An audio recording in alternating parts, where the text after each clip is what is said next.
What's going on? Okay, yeah, right. Sure. Got it. Okay, fine. So the initial project is optimize. You're going to install and configure used SEO on a WordPress website. We have two WordPress websites we can use, and we have a third one that we can install from the Parthenon link that we have, right? So all groups should be represented. I mean, should be able to do it. So you install and configure use SEO on your WordPress website. And then, of course, you're going to optimize, post a WordPress, like you're going to a WordPress post. Of course, each group has to choose their own keyword, like you're focusing on. Let's say you're focusing on lash tech, or you're focusing on weight loss, or you're focusing on relationships. Choose a niche, a vertical, and then the blog post you're going to do will be based on the keyword research. You guys already know how to do keyword research. So what we need you to do is, don't worry, I think I'll write it in such a way that you can always refer back to it when you guys begin to do your project, right?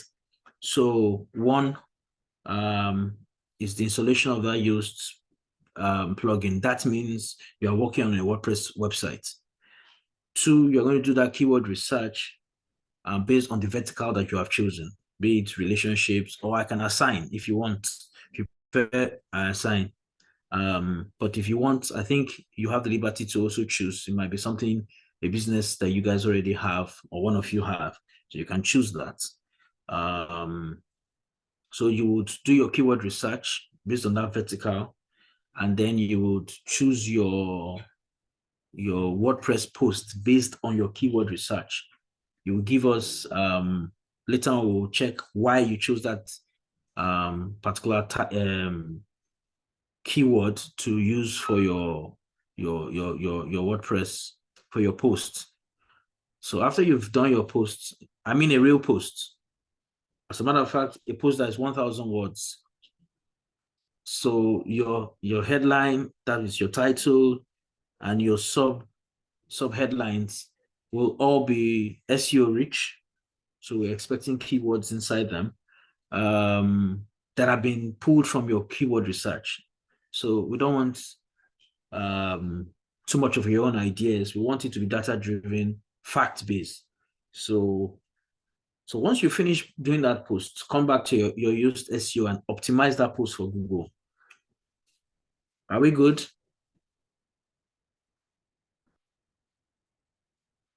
Are we good? Gabriel? Sir, yes, you were breaking at the last part. We didn't get the last part. Okay, what was the last thing you heard? You said once you're talking about the Yoast. Yes, I said once you post your WordPress article that is based on your keyword research, embellish it with whatever you want to embellish it, whether it's images or whatever, target 1,000 words.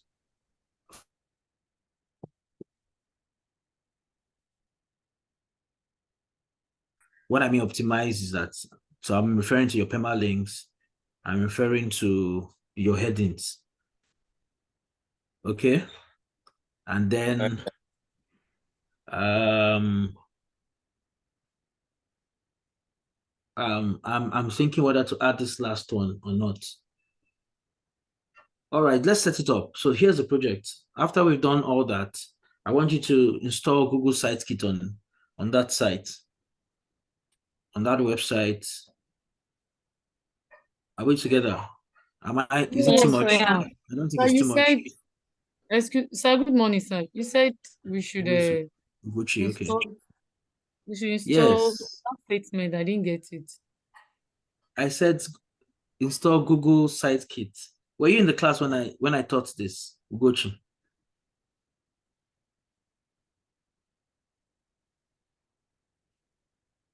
I don't think you were in the class that day, but your teammates have it. So they would, because inside Google Sitekit, you have Google GA, Google Analytics, you have Google Search Console, which you need to install. And then you have, what's the third one? There are 4 of them. Anyway, as we optimize in class, please optimize. So that's the scope of the project. WordPress, blog posts, optimize for SEO using Yoast SEO. And then let Google know that our website exists. So you're going to install Google Search Console and all the things that we did. Does that make sense? Is any questions, please? Good morning, sir. Yeah, who am I speaking with? Damilala. Dami, okay.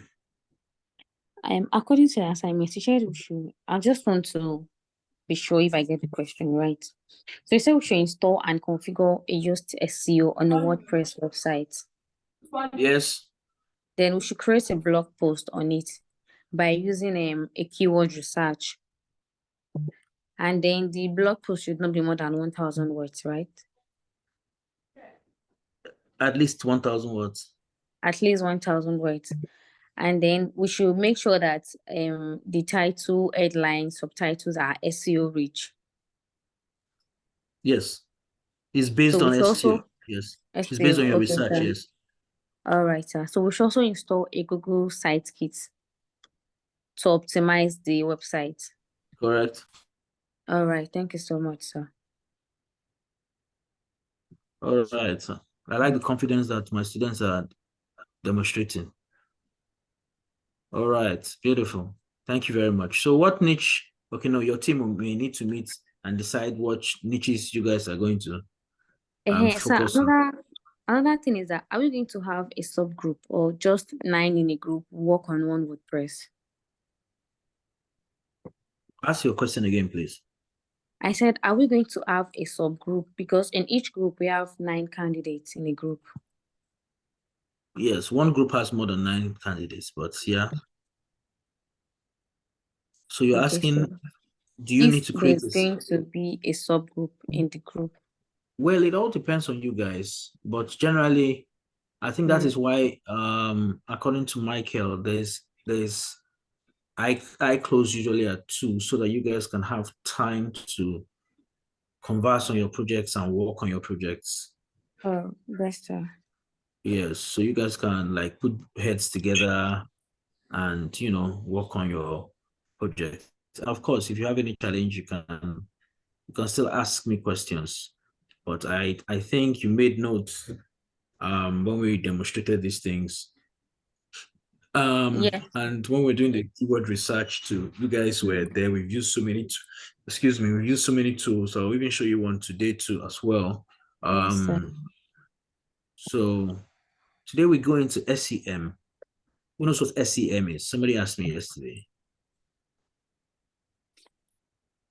Search engine maximizing. Okay. All right, beautiful. Search engine marketing. Right. So 1 minute, 1 minute, 1 minute, 1 minute. Okay.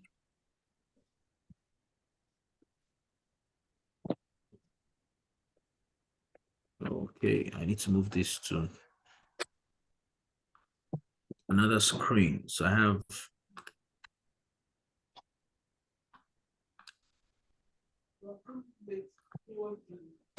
so are you still okay? Are you guys still hearing me, seeing me?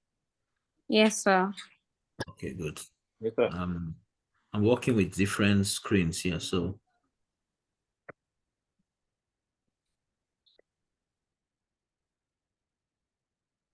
where's my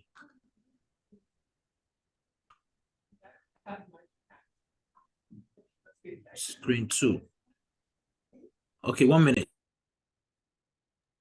Just give me 30 seconds.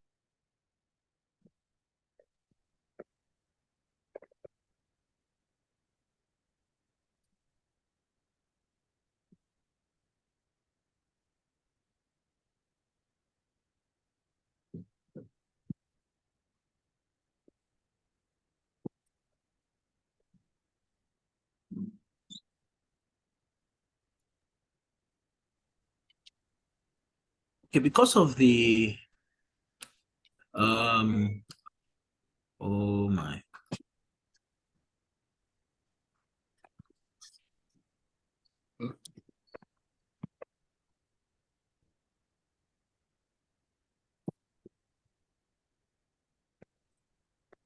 Okay, I've seen what I'm looking for. Right. So because of the sorry, somebody wanted to say something. Okay. So because of um the distance we want to cover, not just today, but through this program, and the depth we want to go at. I am considering that many times, instead of just explaining it out, sometime pass you through a video, and then we converse and talk about maybe what you didn't get or what you got in that video. Then we answer questions. Then we go to demonstrations. Maybe when we meet physically, right? So you can ask more questions, right? I think that would be a better way because we want to cover quite a lot through this program. We want to be proud that when you come out of Net's factory or design you say, no, those guys, they give it their best shots, and you remember Mr. Oti and Mr. Michael as well. Those who used to disturb you for, for, for your punctuality. Oh, yes. And I hope we don't forget that the room was hot sometimes. All right, let me share my screen. So you please let me know if you're hearing the video.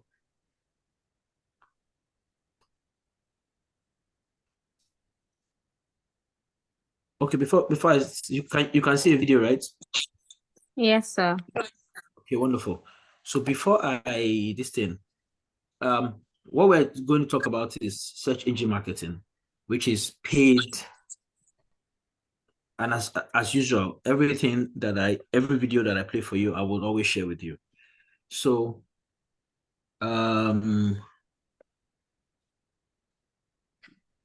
it's basically search engine marketing is basically using the search engine to power your marketing, right? So what people are searching for, you based on the intent, you can target those keywords and show them ads. Because what we discussed it yesterday. Well, let me check. So searcher intent, how many types are there? And can you give examples? Searcher intent. Yes, yesterday, search intent. We talked about search intent yesterday. Yes, Three. sir. We have 3 C's, which are the content type, content form, and content angle. No. Ah, The searcher intent is the match that the match. You're breaking up. Mariam, you're breaking up.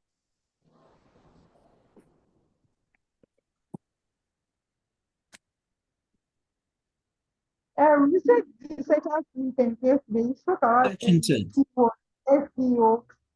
Sir, Do you then remember? Is it that? So everybody, okay, Gabriel, what do you have in your notes? Search intent. The reason behind queries. Yes.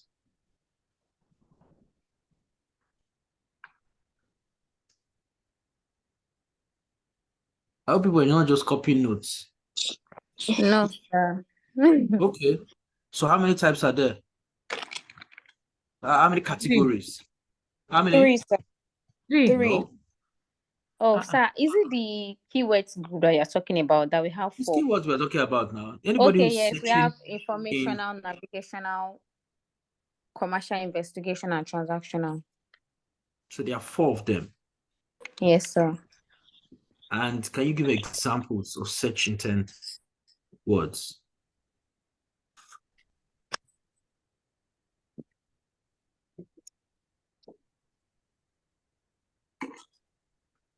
You guys made notes yesterday. Yeah, you said Yes. Everybody was examples right. of search intent words. Yeah, examples. Okay. We have the how to. Am I Sorry, wait. correct? Sorry, wait. Yeah, you're correct. But We wait, have how to. some people even, I remember yesterday, took snapshots. They snapped the slides when this Yeah. thing was in discussed. So I don't understand why everybody's silent now. Go ahead.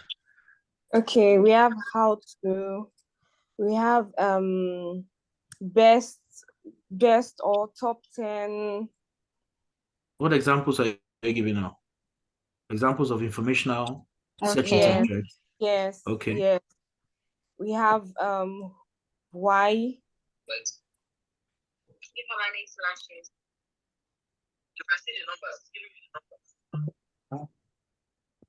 Okay, let's do it this way. Write it for me in the chat.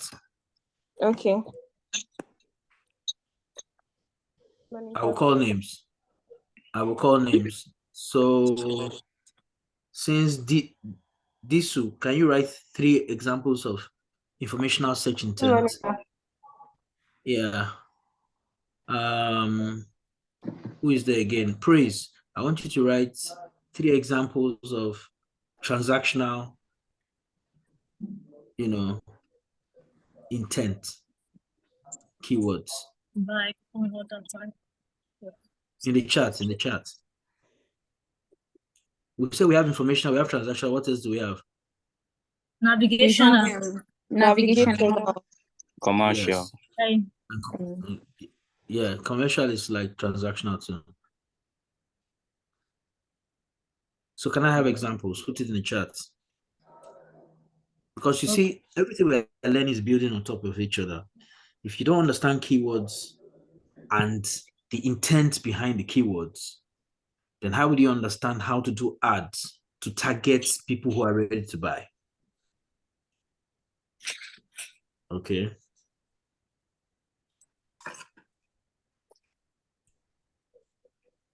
So Chris, can you give an example?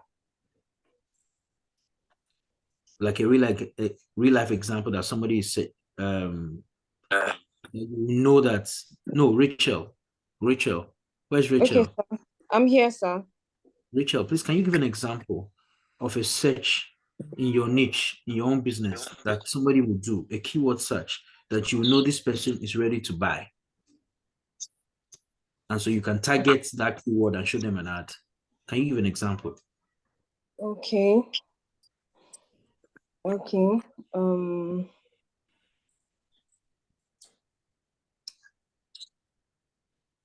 Well, okay. I think I would go for the how to. That's informational. No, transactional is what I asked. Okay, transactional. Mhm. Okay, I would do Use price. okay, I should use price. Okay. Yes, please. Okay. Buy or I'm sorry, sir. Can you hold on? Okay. I need to think about it. You're into bride's makeup, aren't you? Yes, I am. People don't ask you the price of your bride's makeup. They do. So don't you think they also search for that on Google? They do. And so that's a transactional commercial searcher intent. And so if you target that keyword as a keyword to back up your offer, Yes. you are getting people who are already in the headspace of other buying. They are not trying to find out, they're not researching. They want to know the price. Okay, I see. Sir. What of get up to 25% off on your makeup? You have missed it again. Okay. This is not, it's not you writing, it's the searcher searching. What is the searcher searching searching Okay. for. Do you get? Everybody who has a problem goes to Google Yes. Yeah. and they type a search, or some people call it query. Price of makeup brides. Mhm. Price of makeup brides in Lagos. Price of makeup brides near me. Price of Correct. Or the most cheapest makeup artist. I'm not triple. I'm not saying Yeah. you're cheap, like it's what But it's a customers keyword. are It's a searching keyword. for. Yes. Yeah, exactly. That's example. These are good examples because that tells you the state of mind that the searcher is in. This thing. Now, if the person does, what are the different makeup brands? Sir? Makeup brands. Mary- Give me two. Mary Kay. Abi? Is it- Sephora. Okay. Mary Kay and what? Sephora. Sephora. Okay, good. Yes. So if the buyer is searching Mary Kay versus Sephora, what stage is the person in? The person is in the buying stage. No. The person is navigational. Yes. Navigational. Navigational. No. Or informational. Commercial investigation. Correct. The person is investigating. Consideration. Correct. Okay. The person is in consideration stage. Thank you. Joke. Joke, you were not with us yesterday. We missed you. The person is in consideration stage. Because when you're doing this versus that, the person has researched. But the person knows the solution to their problem. But now is to decide between this brand or that brand. And we covered a lot of things, Joke, yesterday. Anyway, so this versus that is what they are doing. So they're in the consideration stage. Remember, I said that the three in the buyer journey, you have people who are in the awareness stage. So they may be aware of their problem, but they may not be aware of a solution. Then there are people who are in the consideration stage. That is, they know their problem now, but they're considering which solutions to use. Then there are those in the buy-in stage. So there's awareness, there's consideration, there's buy-in, right? So based on the keywords the person is searching for, you can tell which stage is in, or you can target the keyword based on, the stage you think you're trying to get, and then show them an ad.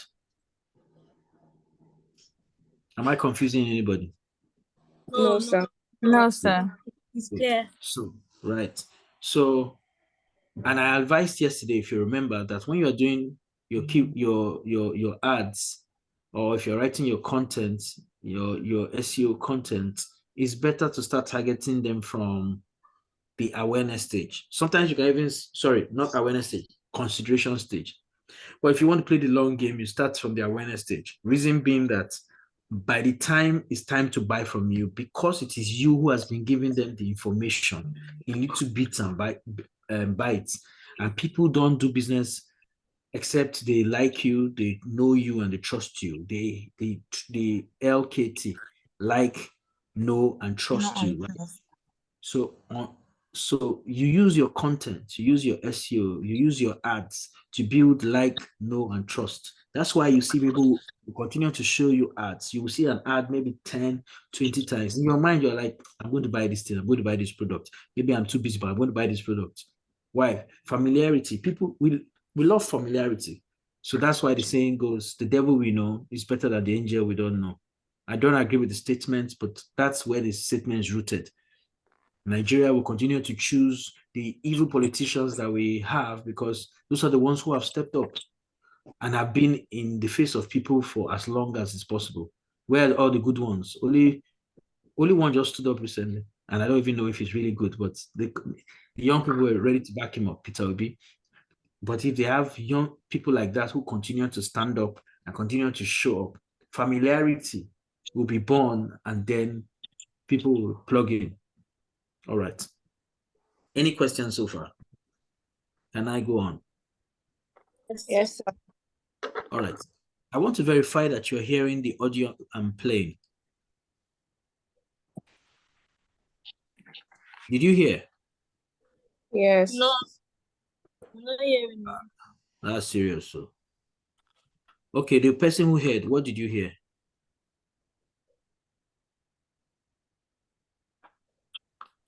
She's actually referring to your own audio.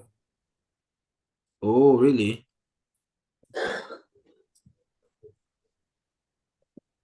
Are you hearing? No sound, but we can see. No. We can't Wow. hear, sir.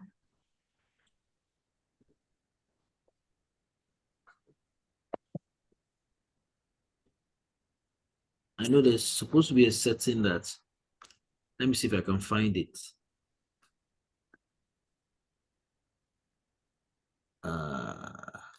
Kitchen. Paid search has transformed Rachel's Kitchen. If I take a calendar event like Mother's Day or Valentine's Day. Did you hear now? Yes, Yes, yes. sir. Yes. Yes. Okay, good. All right, so let's do this. And I'll see you after the video. No, sorry. What am I trying to do? I'm trying to change the quality. All right. Now, this video I'm showing you is from Google itself. Google Digital Garage. I'll share that link with you guys. And welcome to our introduction to search engine marketing, or SEM. We're going to find out what's so special about this kind of marketing and why it's so effective. Let's hear about the effect it had on Rachel's Kitchen. Paid search has transformed Rachel's Kitchen. If I take a calendar event like Mother's Day or Valentine's Day, I could spend a vast amount of marketing budget building months in advance for those two calendar events. But with AdWords, we can focus budget nearer the time. Therefore, we capture all those customers that are searching for those particular keywords. And I know for us with Mother's Day, the first year we launched an AdWord campaign, we doubled our turnover on the previous year. You're probably already familiar with search engine marketing, even if you don't know how it works. Let's say you do a search for something like wedding photos. You'll get lots of options on the search engine results page. Now we're going to have a closer look at those results. The links you see in the main part of the page are called organic results. It costs nothing to appear here. This is where search engines show sites they think have the most relevant content. Now look at the right column and across the top of the page. See those results? Well, these listings are paid advertisements. SEM lets you use this space to advertise to potential customers when they search for certain words and phrases that are relevant to your business. These are known as keywords. Another really unique thing to know about SEM is that the advertiser only pays when someone clicks on their ad. So if your ad appears but no one clicks on it, we won't be charged. Yes, that's it, you heard it right. That's why it's called pay-per-click advertising. Let's say you're a wedding photographer and you want your ads to show when someone searches for wedding photographer Cardiff. You'll only pay if the searcher clicks on your advert. And that's the big difference when comparing SEM to traditional forms of advertising like ads in newspapers and magazines or billboard posters. If you advertise wedding photography using those, the ad is shown to a bunch of people whether or not they want wedding photographs, and you'll pay for it no matter what. With SEM, it's very likely that people who clicked on your ad are interested in what you have to offer because they told you so, or rather they told the search engine when they searched for wedding photographer Cardiff. They saw your ad and they clicked on it. Unlike traditional marketing, SEM targets people actively looking for products and services. This is different from broadcasting a message to people who may or may not have an interest in. Makes sense, right? Well, now you know how SEM works so well. Let's sum up. Search engine marketing is a uniquely powerful option for your business. It's simple but effective. People search for things they want, and advertisers target specific searches but only pay when someone clicks to learn more. That's search engine marketing. If you stay tuned, we'll cover lots more about SEM. We'll explain how it works, how to identify effective keywords, how to write ads people will click on, and much more.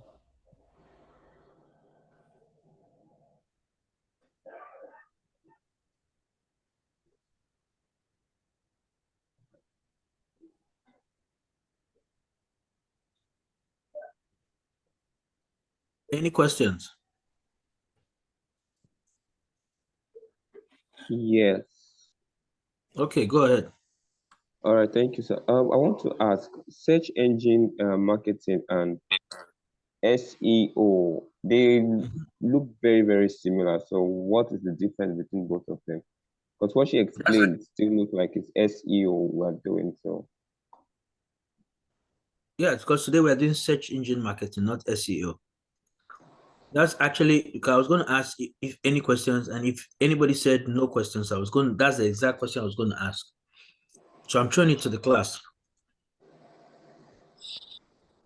What is the difference? She okay, actually yes, said, Sir, Hello, sir. yeah, answer. go ahead. Okay. SEO is organic search. That means you don't have to pay for it. But with SEM, you have to pay. That's the difference between Hello, sir. SEO and SEM. Okay, then. That's good. What else? There's one more, there's something else that I am expecting, yeah. Sir, SEO. Okay, wait. There was. No, go ahead. But I wanted to say that SEO has to do with we have on page and off page. But compared to SCM is just like a paid advert. It doesn't require maybe you need to work on your website or anything. yes, Okay. and okay, hello, sir. So I also noticed she mentioned something about pay-per-click advertising, meaning Mhm. even if you fund, maybe you are doing an advert, for you to know how effective it is. If people don't click on your advert, that means it was not very effective. Unless people click on it, then you know that your advert, and that's when you get charged for it. You don't get charged without any clicks. Okay. All right. So, but she showed something. Okay, wait, let me search for something. Am I sure? Okay. uh,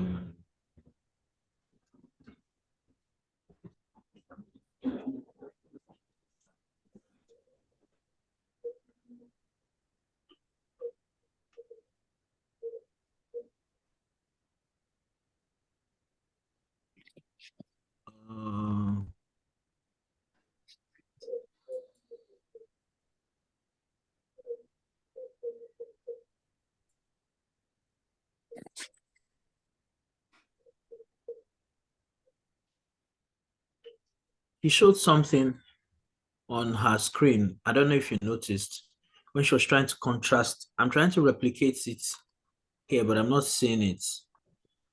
Let me share my screen.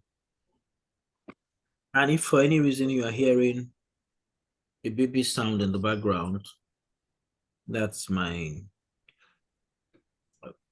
One day I'll introduce the baby to you people. No problem, sir. Okay. What am I sharing now? What am I trying to? Okay, I was trying to share my windows. Right. So let's still use a keyword we have been using since the beginning, #, right? Yes, sir. Can you see any ads? No. I'm looking for a keyword that will bring out an ad. Sir, try wedding photographer in Lagos. That will actually depend. Okay, let me try wedding. What kind of spelling is this?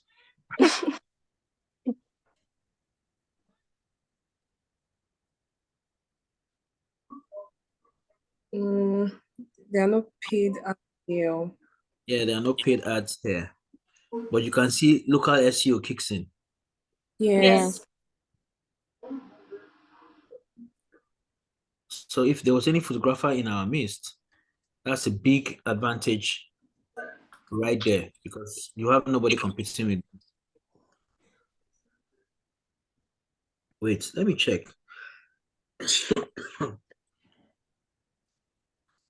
My laptop is kind of new, so my location may be off. Maybe so it doesn't know where I am, so it's finding it difficult to add to show. I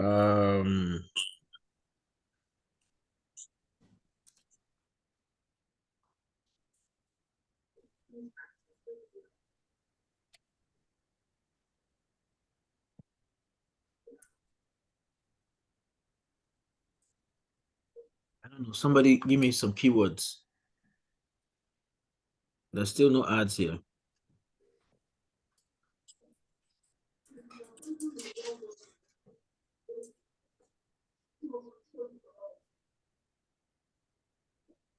Is this an ad? No. No. I think it's based on my location. I can't remember where to switch on my location from my computer. My location must be off.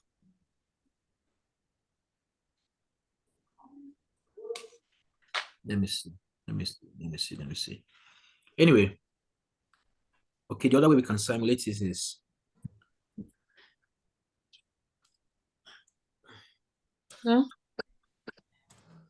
we'll use images.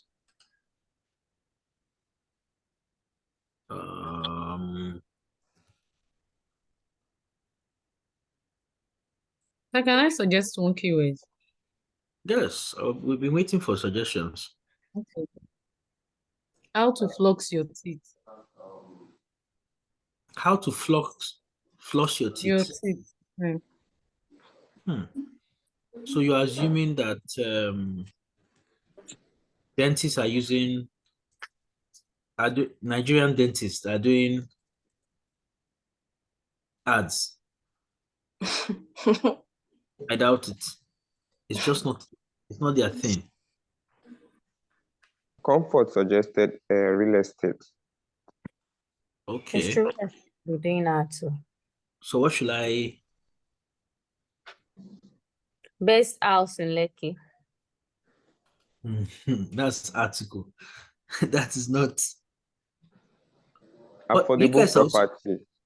You guys should also search. Go out there. Let me try. Sir, search for virtual assistant. Virtual assistants.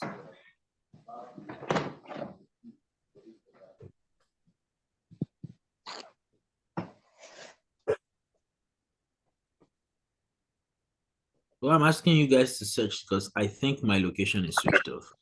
Okay, sir. And I can't remember where on the computer to switch it on. Sir, I just saw one now. There's dentist hospital in Lagos. I can see sponsored ads there. Dentist what? Dentist hospital in Lagos.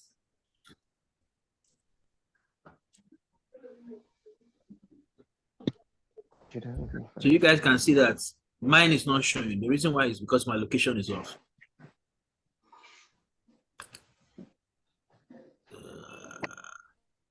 You don't.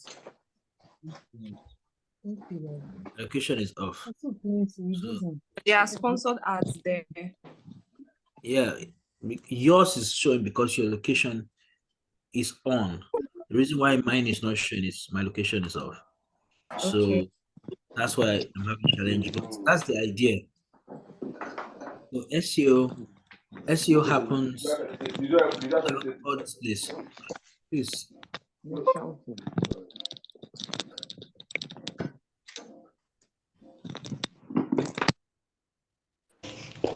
Just one break.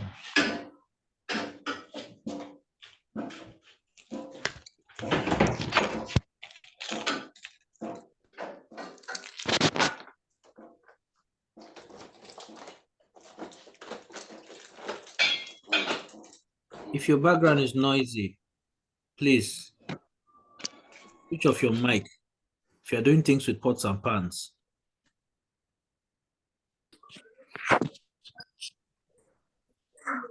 Yeah, I think that's the problem with mine. My network is off. Because all the examples you guys are giving me in the group is still, I'm still not seeing ads.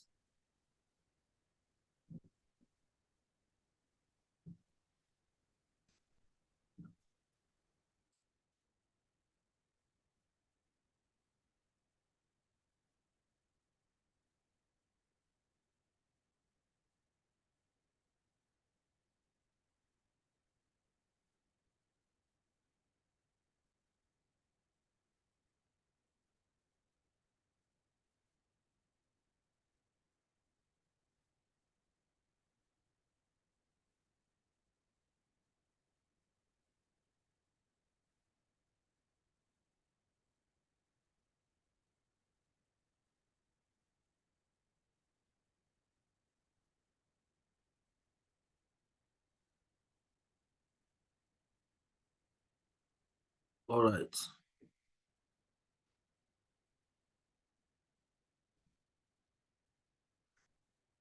So at least everybody can see this image. We can use this as an example. So the person did sell your car, and see the ads that came up. So all these are SEM, search engine marketing, these ads, this one's here and this one's here. Then all these ones are organic, SEO. Does that make sense?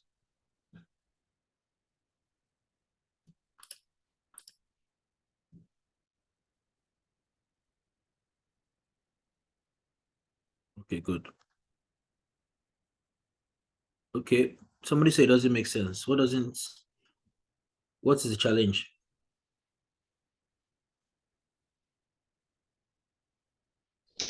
So, how do I differentiate the search engine and the search engine marketing? That's search engine optimization and search engine marketing. How do I differentiate it? That's what we're trying to explain just now. And I was trying to look for images that will depict. Let me open this image.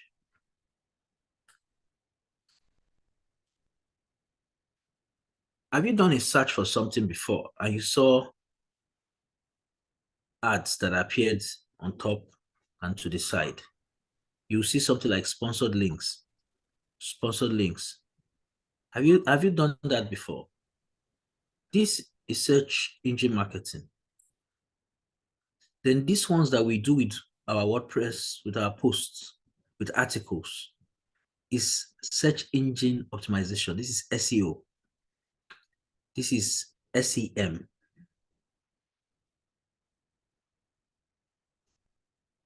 Tochi, do you get I'm me? with you, sir. Yes, sir. Please, sir, you can repeat your. I didn't get it. I said, when you this is an example of a search somebody has done. The person was searching for CRM software. Let me try that. Whether mine will work. Duplicate this page. CRM software.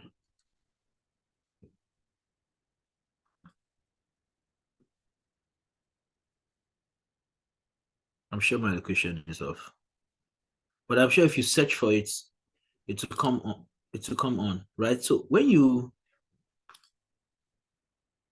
search for this is the Google search engine. When you search for it, on top, you see ads. And to the side, you see ads. That's search engine marketing. It's AdWords. You can call it Google PPC, Google AdWords, whatever. You are paying that when a particular keyword is written and searched, if it's paid part of the keywords that you have in your list, or related to, we'll show you how to do all those things.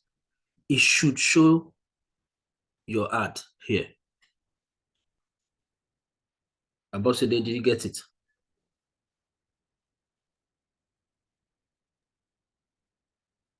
I got it, sir. Okay, good.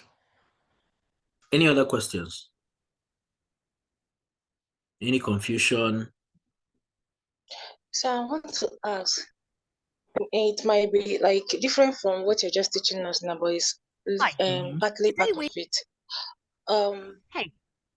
If Hi. I have maybe business profiling, like can I also promote it maybe to pay for it using this search engine marketing? Can I? This is telling me you don't have a website. No.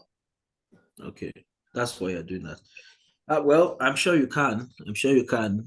The whole idea is that after you do your ad, they're going to give you, you're supposed to put a URL, a link, a website link where the people can reach you at. So it's up to you to put sometimes people put their WhatsApp, it's just a link that the people can reach you at. Or read more about what you do. So if you want to do it that way, I think it's doable.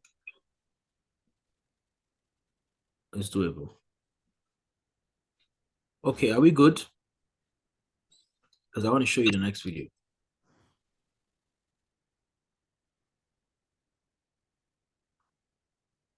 Hi, today we're here to talk about search engine marketing. This video will explain what exactly makes a keyword good.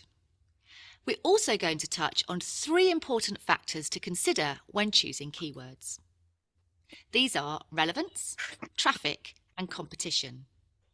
In search engine marketing, or CEM, you pay every time someone clicks on your ad. So naturally, you want to make sure you're getting your money's worth. So let's go back to our wedding photographer in Cardiff, and we're going to imagine that you're the business owner. You've just updated your website, and now you want to attract new visitors. You find that on average, the keyword wedding photographer Cardiff costs you about £2 per click. Oh, by the way, a keyword doesn't have to just be one word, it can be a phrase as well. Now, without knowing more about what these clicks are worth to your business, you can't really know whether this is a good keyword or not. For example, if you discover that the average value of these clicks to your business is £40, it's safe to say that this is a good keyword. On the other hand, if the average value is £1, then you might want to make some adjustments. Measuring the value of your ad clicks will help you know if the keywords are good or not. But before you start a campaign, you won't be able to measure the value your keywords are generating. So how can you research keywords before adding them to your campaign? Well, you have a few different options here. The first thing to ask yourself is this keyword relevant? Or, in other words, does this keyword closely describe your products or services? Keywords that indicate a person looking to hire a wedding photographer in Cardiff are clearly relevant. However, keywords that suggest a person looking to do their own wedding photography or that suggest digital photography when you only shoot in film are far less relevant.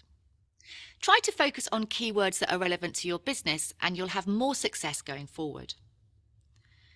Another factor to consider is how much traffic a given keyword is likely to get. In other words, you might compile a list of highly relevant keywords, but what if nobody searches for them? Well, in this case, we'll have to go back to the drawing board. Take, for example, the keyword Cardiff photographer specialises in photography for outdoor weddings. Now, this might describe your business exactly, but with so much specific detail, it's unlikely that people are going to search for it. So bidding on this keyword probably won't result in many people finding your business. On the other hand, the shorter keyword, Cardiff wedding photography, is still relevant to your business and may result in more exposure. Keyword research tools can provide traffic estimates to help you get a handle on this, but in reality, you'll probably have to use a bit of trial and error to figure out which keywords are relevant and get sufficient traffic. Now you know how important relevance and traffic are in finding good keywords. Let's move on to one more important factor to consider when determining if keywords are good. Quite simply, you're going to want to consider what your competitors are up to. Think about it. If a keyword is relevant and gets quite a bit of traffic, your competitors are more likely to be using it too. For instance, when it comes to the keyword Cardiff wedding photography, there's a good chance that every photographer in Cardiff is bidding on that keyword.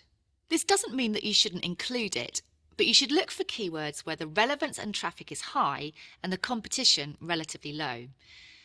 Perhaps a keyword like Cardiff film wedding photography would be less competitive because it's more unique to your business.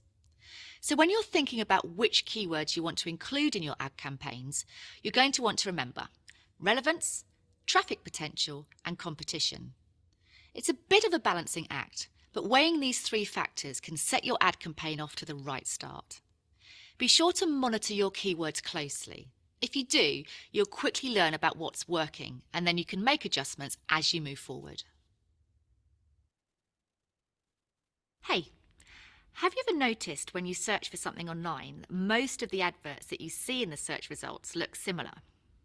In this video, we'll help your business stand out by showing you how to write eye-catching ads, compelling headlines, and clear calls to action.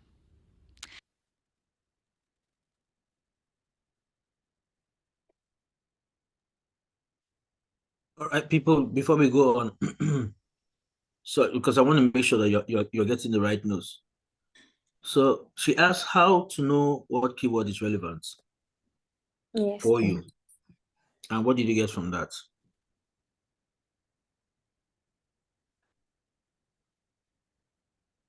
Is Margaret here? Yes, sir, I'm here. I'm here, sir. Wonderful. So how do you know what keyword is relevant? Let me put on my camera. Where's my camera? How do you know what keyword is relevant? Well, no, depends on the traffic the keywords can generate. Not only that, traffic is one of them. Okay. What else? Competition. Competition is one of them. What else? Using a unique keyword too. No, that's not one of them. Traffic potential. No. I mean, yes, you're right, but we already talked about traffic. From this video. Okay. Nobody? Estimates, I didn't get the question, sir. My question was, she mentioned three things that you use, how to know what keyword is relevant, because you have to use relevant keywords in your ads. And the three things you mentioned, I'm asking, did we all catch it? What are the three things? Value.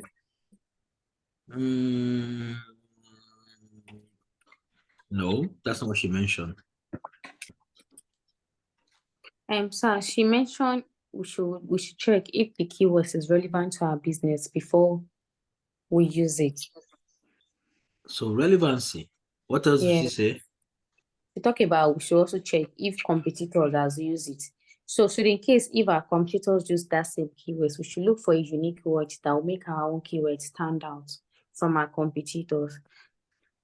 So she now use that. Hello, sir. What's the third thing? And the third thing is traffic, that if your keyword is unique from others, it's going to draw more traffic to your website or your page. And that is it. Yes, sir. So relevancy, that is relevant, and that you must have high relevancy.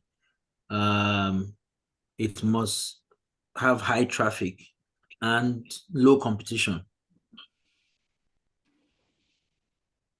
Did you hear what I said? High relevancy, high traffic, low competition. So on that keyword, if you find everybody's going for that particular keyword, I explained to you guys yesterday and I think another day before that you go for long tail keywords, keywords that are and not so much, the big competitors are not going after that keyword, but there's traffic in those keywords. So go for those lesser ones, use them as ads, and you will still get people to, click on your ads. Okay, any question? Okay, Mommy.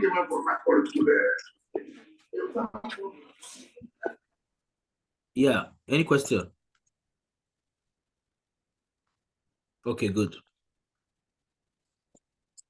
Hey, have you ever noticed when you search for something online that most of the adverts that you see in the search results look similar? In this video, we'll help your business stand out by showing you how to write eye-catching ads, compelling headlines, and clear calls to action. Let's start by doing a search for hire wedding photographer and having a look through the ads that appear. The first thing you might notice is that there are lots of wedding photographers online, and the ads all seem to get a little bit lost in the fray. That's because they aren't particularly relevant to our search and don't seem to be offering anything unique. There are also lots of organic search results, the results in the centre of the page competing for your attention. You can imagine how easy it is for your ad to get lost here, which is why it's really important to create something unique that stands out from the competition. So, how can you take your ad to the next level and make it jump off the page? There are a few simple guidelines you can follow to turn a plain advert into something attention-grabbing. Let's start with relevance. Relevance is the name of the game in search engine marketing. Try and write your advert's headline to match the searcher's words as closely as possible. Remember our example search for hire wedding photographer.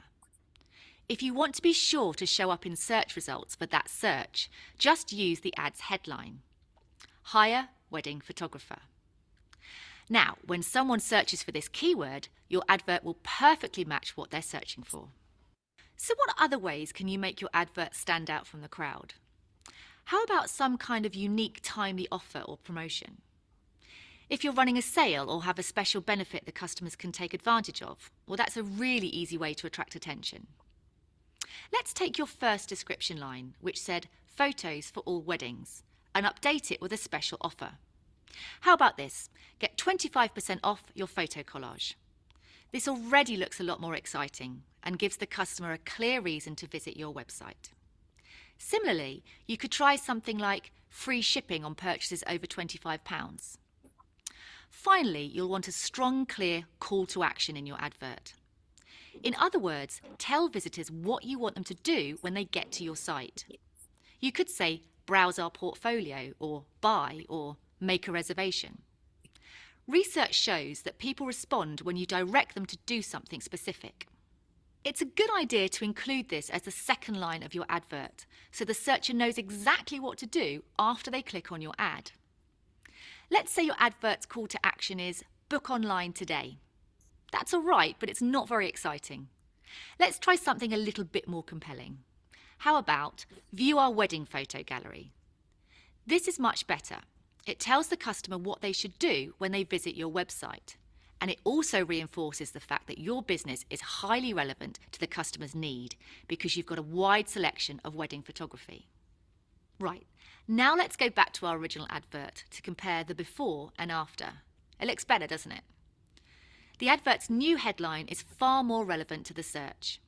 We have an exciting special offer and a clear call to action.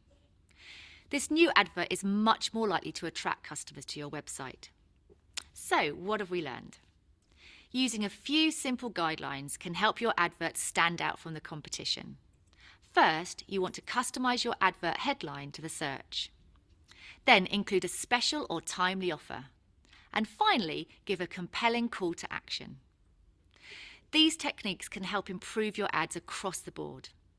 Just remember that writing great adverts is an ongoing process, just like researching keywords or monitoring your bid prices. Focus on these tips over the long run and you're likely to see success. Now let's go back to our original advert to compare the before and after. It looks better, doesn't it? The advert's new headline is far more relevant to the search. We have an exciting special offer and a clear call to action. This new advert is much more likely to attract customers to your website. So, what have we learned? Using a few simple guidelines can help your advert stand out from the competition. First, you want to customize your advert headline to the search. Then include a special or timely offer. And finally, give a compelling call to action. These techniques can help improve your ads across the board. Just remember that writing great adverts is an ongoing process, just like researching keywords or monitoring your bid prices. Focus on these tips over the long run and you're likely to see success. All right. Hello. Bye. All right, beautiful. So, who do I remember now? You, Andy, are you with us? Want to make your search engine... I'm with you, sir. Okay, good. I have a question for you.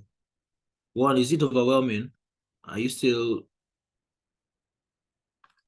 I'm trying to navigate my way through it. I'm trying to catch what I can. Trying Yeah. to understand.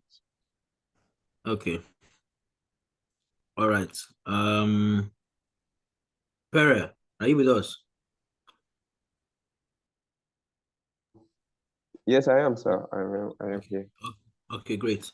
So can you summarize what the lady said, especially at the end, that the ad should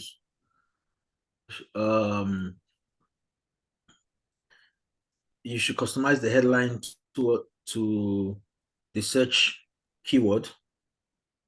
Then under it, you should do what? Do a sense of urgency. Make it time bound. And give a call to action. And then give a call to action. Yeah. Okay. That's good. Did everybody get, I mean, in essence, that's what she was basically bringing out. That she also said something about not just telling them what you want them to do in your headline, but telling them what will happen or what you want them to do when they land on your landing page. You did get that. So hire photographers in Lagos. Browse our past clients' images. So that is like an inducing statement to make somebody feel like, oh, okay, let me click on it. When we get to copywriting, we'll know the keywords and things that we can use to induce people to do stuff. Where's my chat? It's like I'm seeing somebody has sent a chat. Where's my chat? Oh, chat, wherever you are.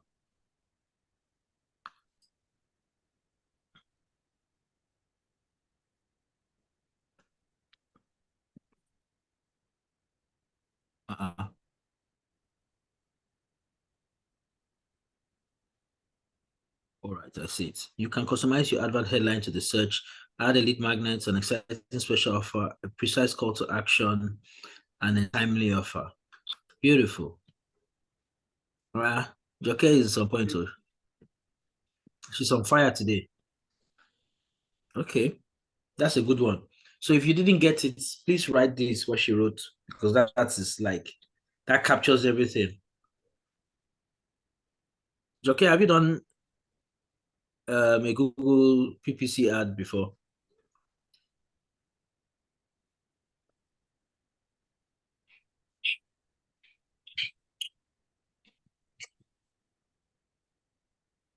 No, sir. Okay, beautiful. Excellent. Yo, Andy, I see you.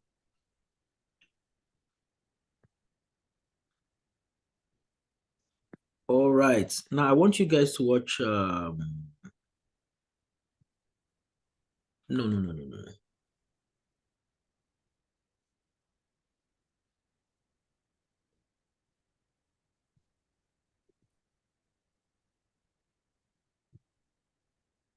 Excuse me. What's the time now? 10:17. All right. Yes. So let us take a 5-minute break. 5-minute break was what I said. 10:17. Okay. We'll be back by 10:22. 10:22. Yeah. That's now. Okay. 5-minute break.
Welcome back, everybody. If you are here, I'm seeing left. It's 10:22. The break is over. If you're here, please drop a 1 in the chat.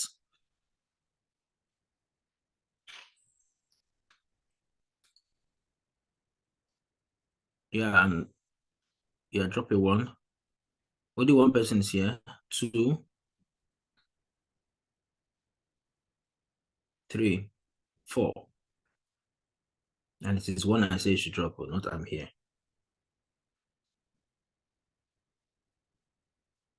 3, 4, 5, 6, 7, 8.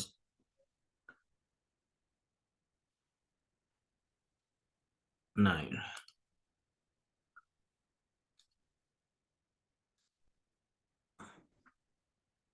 If you're here, drop a 1. If you have dropped before, no need.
All right, I think we should continue.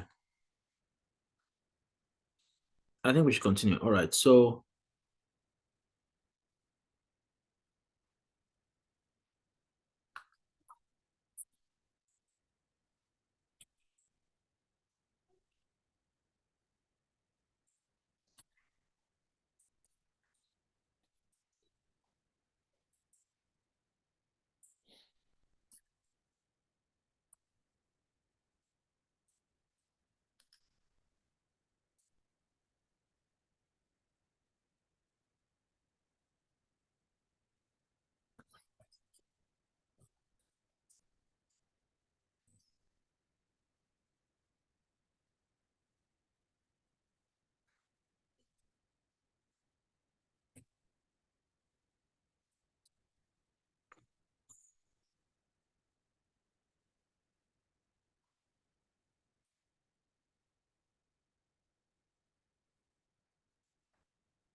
Is it just me or I can't hear anything? Who else can't hear anything?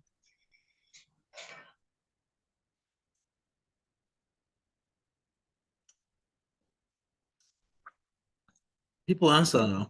I also cannot hear anything.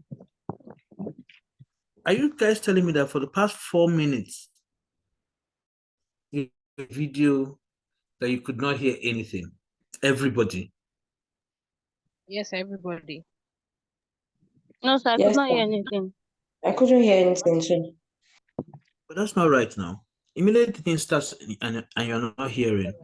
Immediately you say, sir, we're not hearing. I can't even see your screen. Okay. I didn't even know you had started. Yes, same I've here. been talking, we're giving people opportunity to join, like after the break.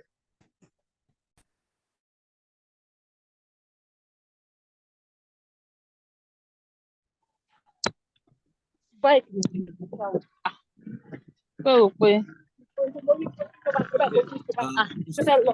No, no, you don't hear what I'm saying. Please turn off your mic. Mr. Gabriel. Yes, sir. You two were not seeing my screen. Yes, sir. You were not seeing my screen. Oh wow. And everybody just kept quiet. Interesting. Okay. I actually thought you were still setting it. No. Okay. I've even gone 4 minutes into the video. Okay, let me do it again. 1 minute. Sorry about that, sir. No problem.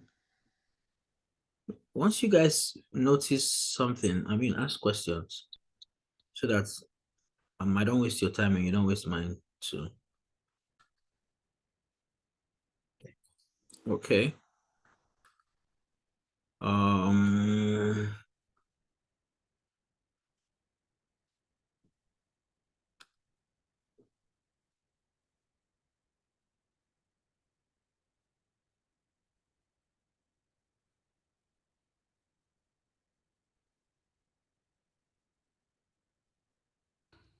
Ready to learn a bit about advertising on...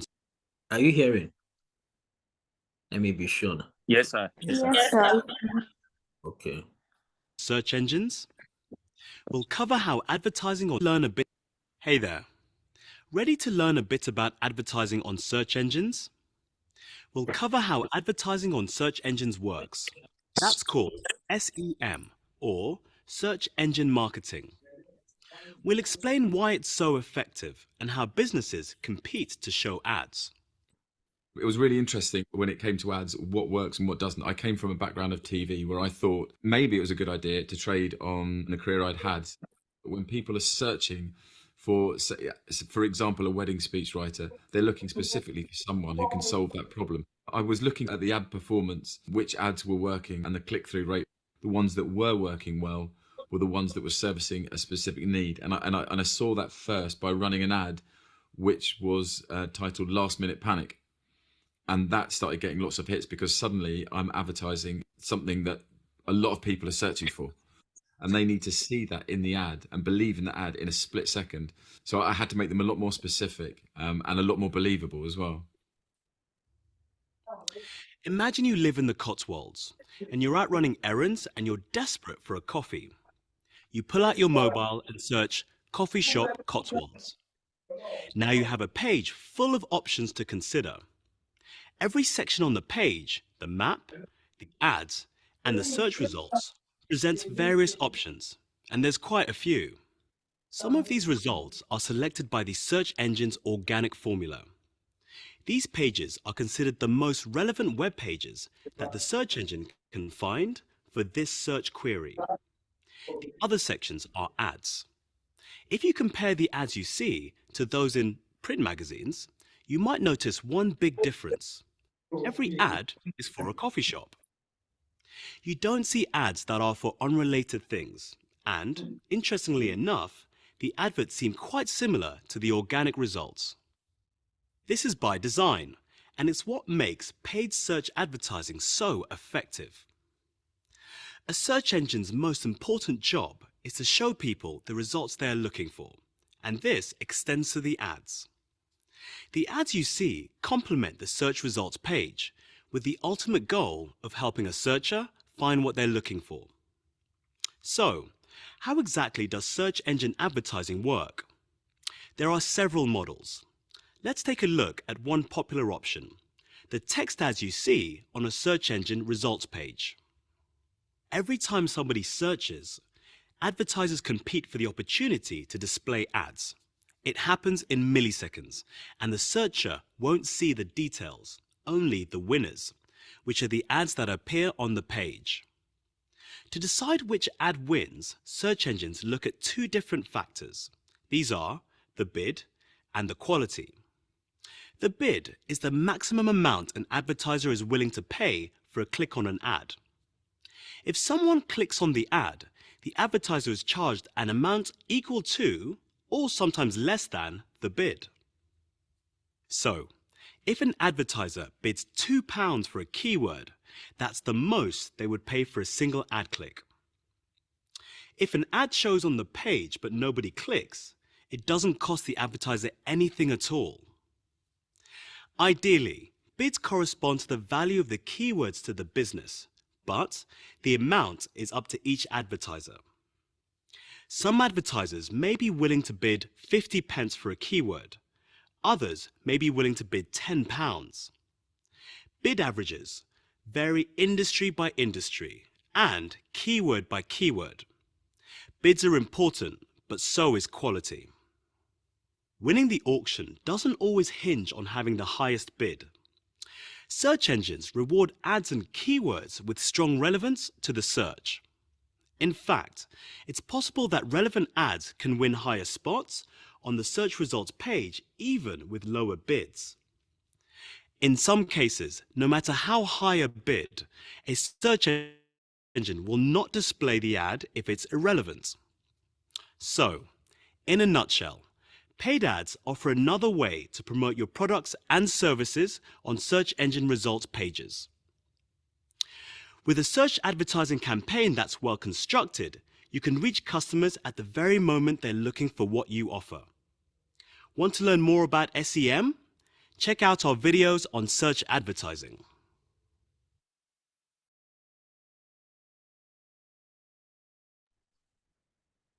All right. So what did we get? Or should I ask the questions? No, let me hear summary first because I have questions. Some things you may have missed. So for search engine marketing, which is SEM, the summary is that the search engine chooses which ad wins, and it does this by deciding based on the bid and the quality. And then we were made to understand that search engine rewards relevance over bids, such that even if you have the highest bid, does not necessarily mean that that ad will win. That means the ad needs to be relevant as well as whatever bid is placed on it. Thank you, sir. Margaret is on point. On point. Some people are making me proud here. All right. So the point I wanted to bring out, which she beautifully brought out, was that so sometimes other people have bidded on the ad, even maybe they are paid more money than you. But if you are able to make your own ad more relevant than theirs, that there's a chance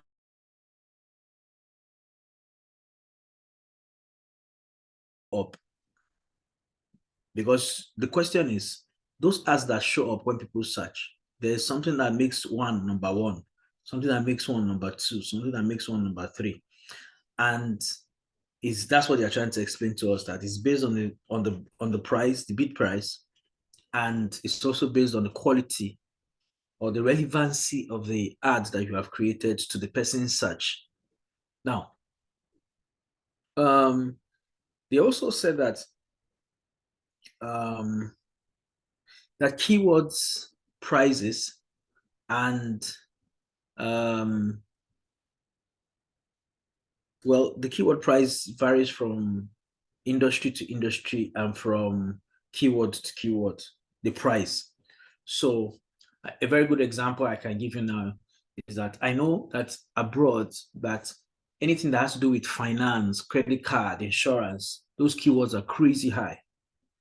But maybe if you're doing something around, I don't know, maybe weight loss or diet, though I know the weight loss industry is a big industry abroad, pharmaceutical industry is a big industry, but like credit card is like the biggest industry they have there because everything's on a credit card, everything's on finance, and all that. So those keywords are more expensive, you understand? So the industry, so I may do ads. I know somebody who used to do ads. He used to use ads to sell Nolan toothpaste. He had a landing page and everything, and he made good money from Google Ads. And if he tells you how much he's spending per click, and you think, oh, is that how much it is? Then you go and set up your own ad, and then you're not selling the same product. Maybe you are selling phones, and it happens to be that your own ad per click is more expensive. Then you're wondering why. No, different industries have different prices for their own keywords, depending on the demand and the type of industry. So just for you to take note of that. So any other question?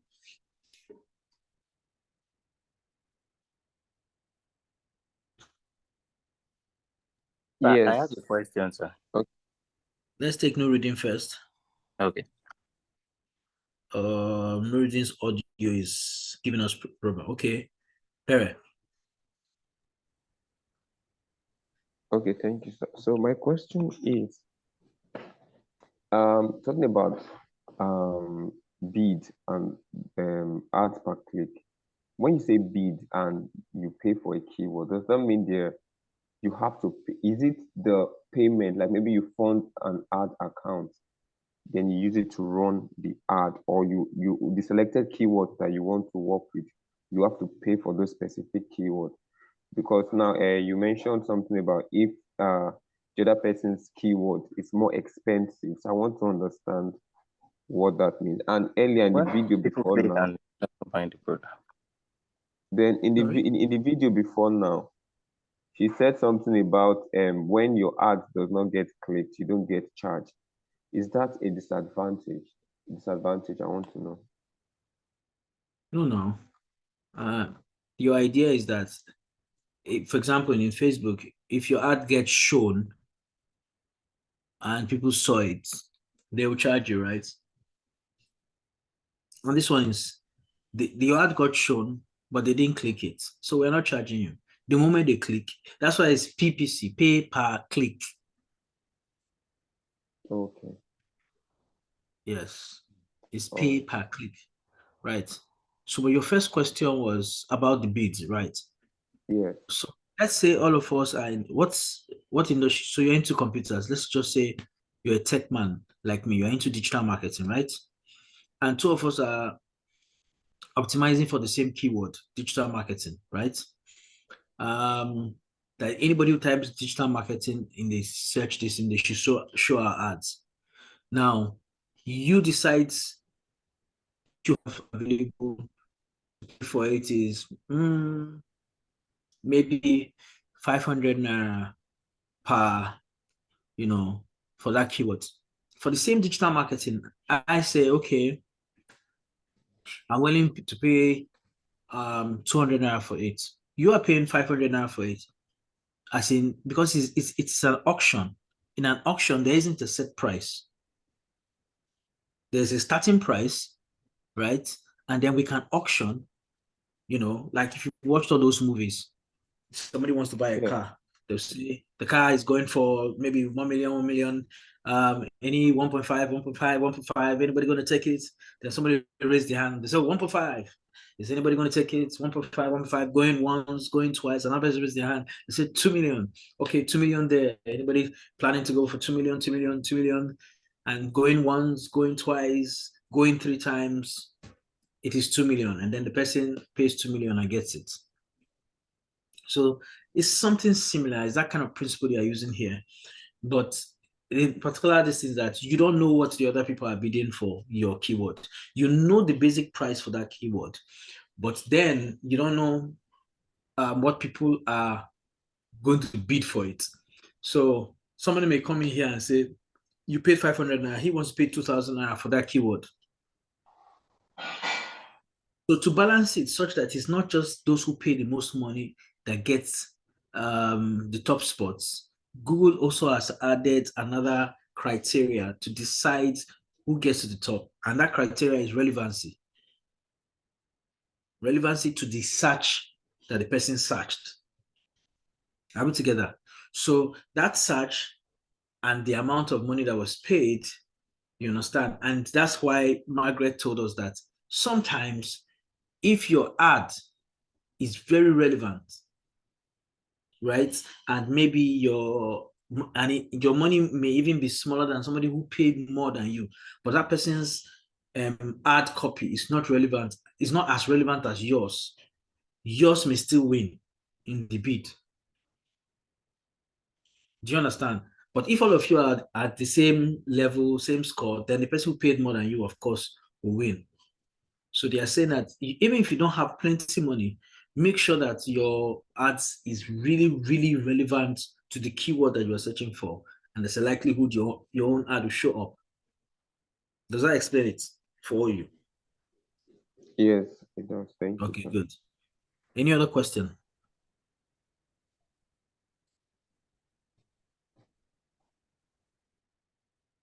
Okay, good.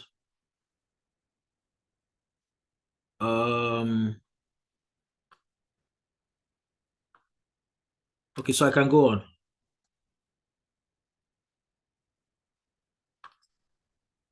I'm going to ask a question after this video. So, let me random. Kenny, you're with us today. Oh man, Kenny, we missed you yesterday. Kenny, are you with us? Thank you, sir. Yes, sir. Okay. All right. I hope you were successful in whatever you were trying to achieve yesterday. Yes, sir. Very well. Thank you. Okay. Good, good, good. Now let me verify that I'm sharing, because that's how you were not hearing me the other time.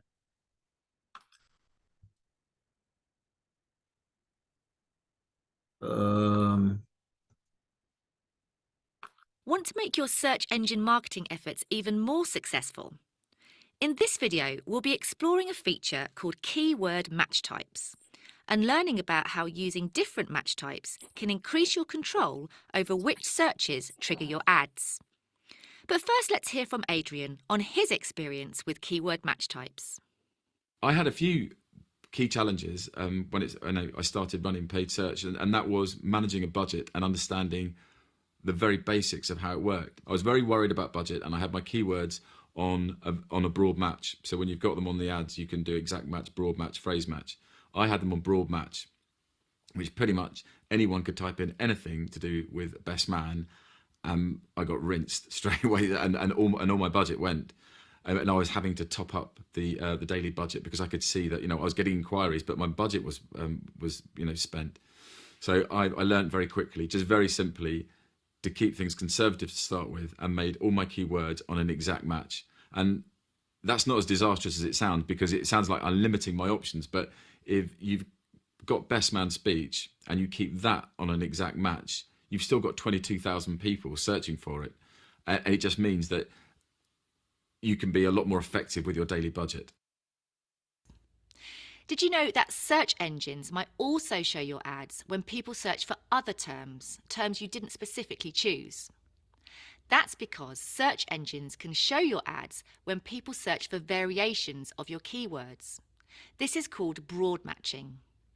Most of the time, broad match is useful. It means that you don't have to add every variation of the keyword you'd like to target, like singulars, plurals, and misspellings. This flexibility also means that sometimes search engines show your ads for keywords that aren't actually relevant to your business. Using keyword match types can help. Let's say you're a portrait photographer. As you brainstorm keywords for your ad campaign, you might consider London photographer.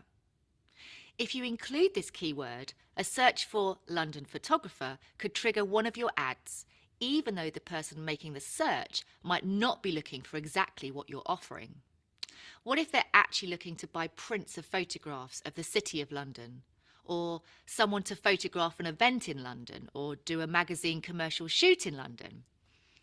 Any of these searches could potentially trigger your ad, but the searchers are not likely customers. One way to prevent ads from appearing on these searches is to choose more specific keywords, since your target customer is probably searching for things like London portrait photographer or London family portraits. On top of that, you can add match type to further refine your results. How do you do that? Well, let's take a look. Words are broad match by default. Aside from broad match, the other primary match types are phrase match and exact match. To change broad match to phrase, simply place quotations around the keyword. So the keyword London portrait photographer becomes London portrait photographer. Phrase match tells Google AdWords or Bing ads that adverts can't be displayed unless the search includes the entire phrase. So if someone searches for London portrait photographer, that's great, your ad shows up. Minor variations like plurals are also included. This means that a search for London portrait photographers can also trigger your ad.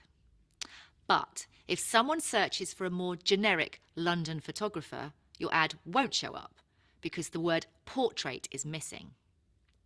With phrase match, the searcher can include words before and after the phrase. So East London portrait photographer could also trigger an ad. To get even more specific, exact match keywords are distinguished by enclosing the word or phrase in square brackets. So the keyword London portrait photographer becomes London portrait photographer. Now, if someone searches for portrait photographer, your ad can't appear because it doesn't match the keyword exactly. Along the same lines, a search for London photographer also won't trigger your ad. Unlike phrase match, the ad can't display if the searcher includes additional words, but minor variations like plurals can still trigger the ad. As you change keywords from broad match to phrase to exact, it restricts the opportunities for ads to display.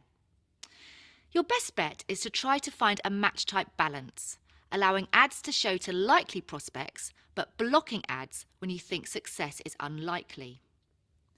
As you add restrictive match types for keywords, you'll probably notice that your traffic quantity goes down, but traffic quality should improve, and that's what's important here. Hey.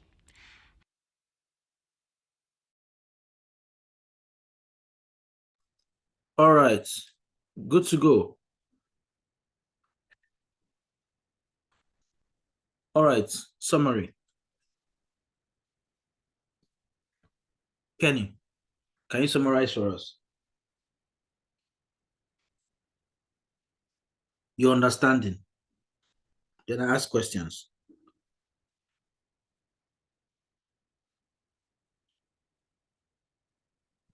Kenny not available at the Okay, moment? sir. Okay, No, all right, go ahead. yeah.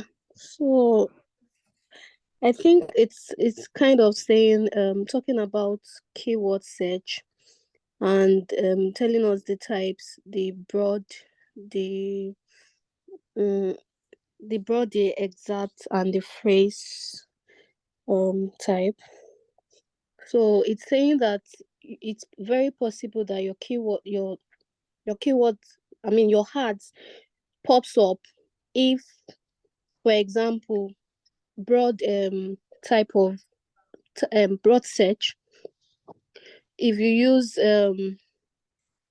different kinds of combinations of keywords, like the term broad means that you can actually use different types of keywords and your ad can pop up.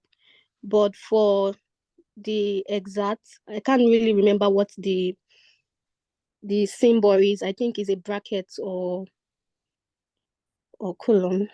So I It's a don't really bracket. clearly get It's a it. bracket. Yeah. Yeah.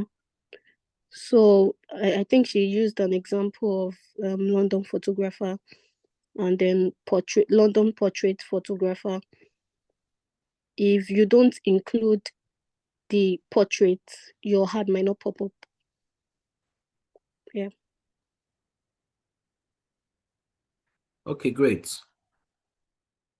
I didn't know that I was sharing my. I just looked at the chat now, and someone told me that I was sharing the ChatGPT instead of the video. So sorry. But this summarizes what she was saying. I was going to ask the question, but then Kenny has made a good attempt at it. So what did I want to say now? He also talked up, I mean, inside the video, they hinted at managing your budget. Because if you don't manage it well, before you know it, your money has finished.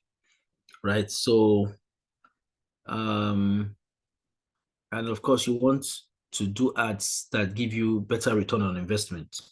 Right? So, how you match the gentleman in the video said that he switched off exact match. Sorry, he switched off broad match and the other one, phrase match, and he only used exact match.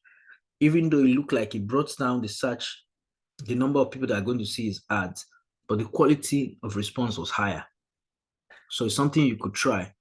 But the difference, of course, broad match, ads appear for variations of the keyword, including synonyms, singular forms, misspellings. So anything that's remotely around that keyword you're looking for. So hashtag, and its variations, synonyms, plural, anything around it, your ad will show, right? And this is how you do it, plus the keyword. So that lets it know broad match, plus the keyword, right? So so if somebody looked for running shoes, your ad will be triggered. Do you get? Now, if you did exact match and you put, hello,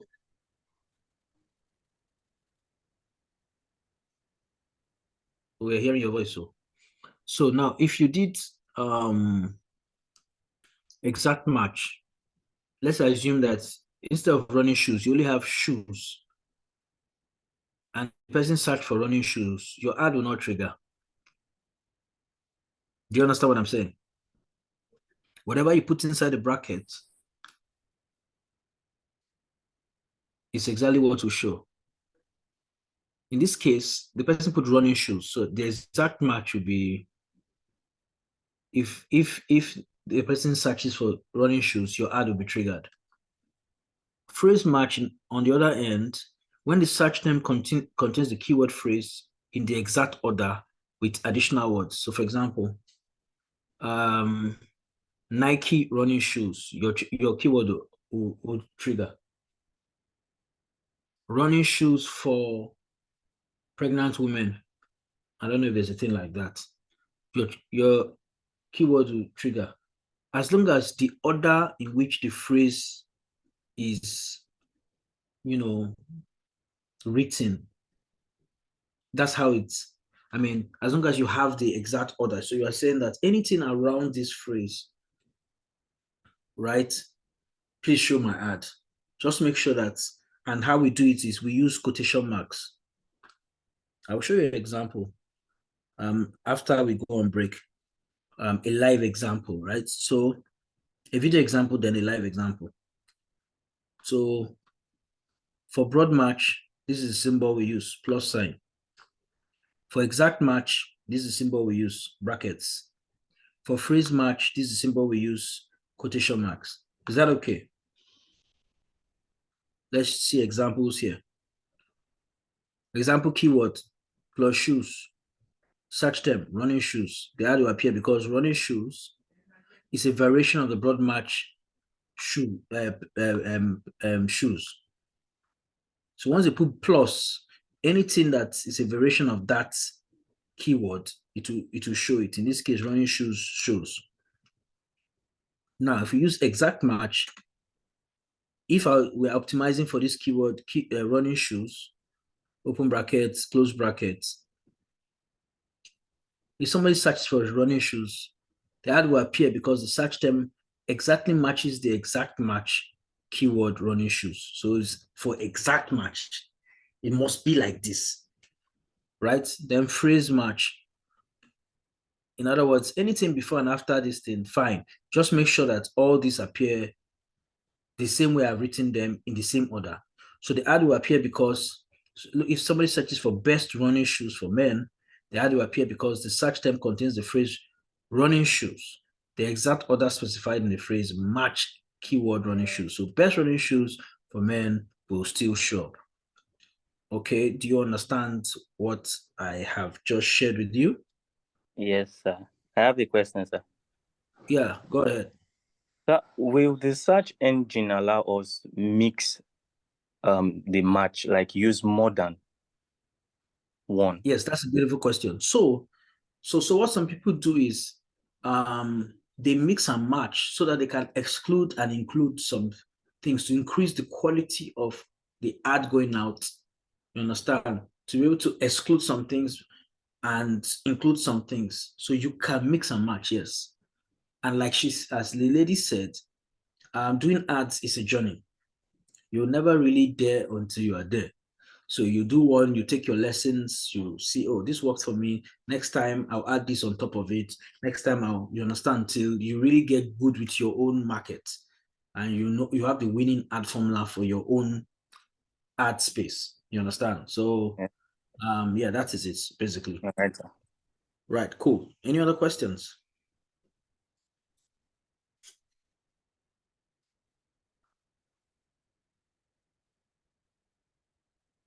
Let me see who I'm going to disturb. Where's Comfort?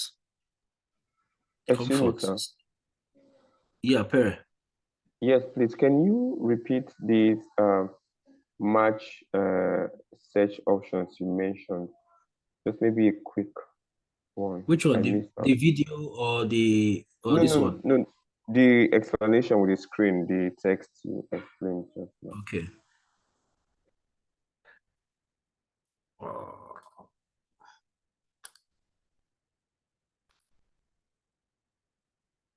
So I said that inside our inside our ad platform, if we wanted to do broad match, when they ask us for the keywords, we're going to put plus in front of it, of the keyword we want to optimize for. Okay? If we want to do exact match, broad match means that it could be shoe, it could be shoes, it could be, what is a synonym of shoe?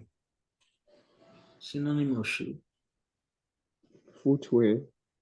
Footwear. If it is footwear, you know, if they misspelled it, our ad is going to come out. Now, because we don't have unlimited budget, it will make sense for us that, okay, maybe we should use exact match instead. Or we'll do a combination of exact match and phrase match. That if you see, if anything, so exact match, we're going to write our keyword, but we're going to put it in brackets. So if we see anything, running shoes, which is our keyword, and you see them, just give it to me. I don't want any other ad. If the person types running shoes and presses enter, show them my ad. Of course, you may be limiting your search a while, but at least the quality of the people going for your ads will be higher. because especially if you mix it up with search intent that is, ready to commercialize, ready to buy, or to make a transaction. Phrase means that this is how you do it. You put it in quotes. That means you could have men's running shoes, women's running shoes, basketball running shoes,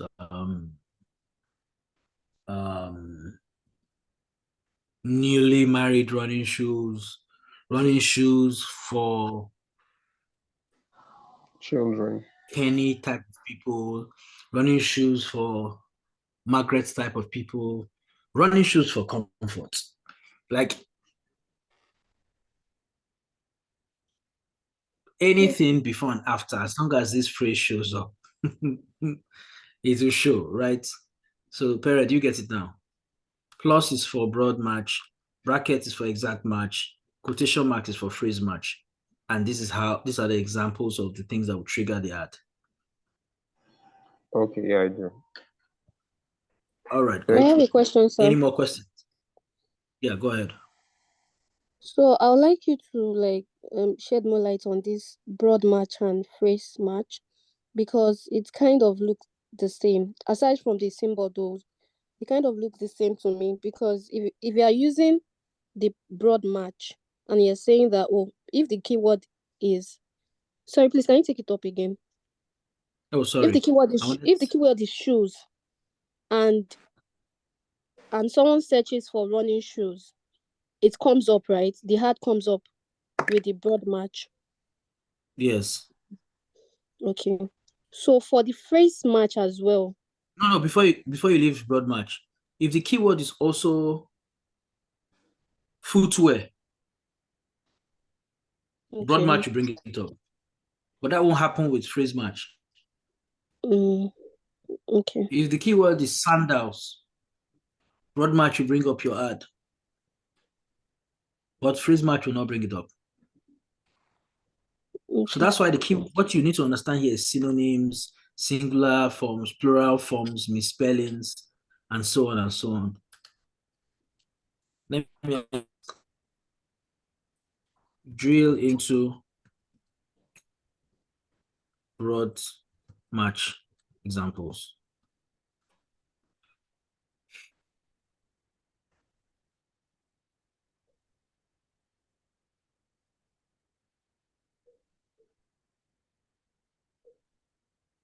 So here you see they use two keywords, red and shoes, put plus and plus. So if the person was searching for red high-heeled shoes, it triggered it.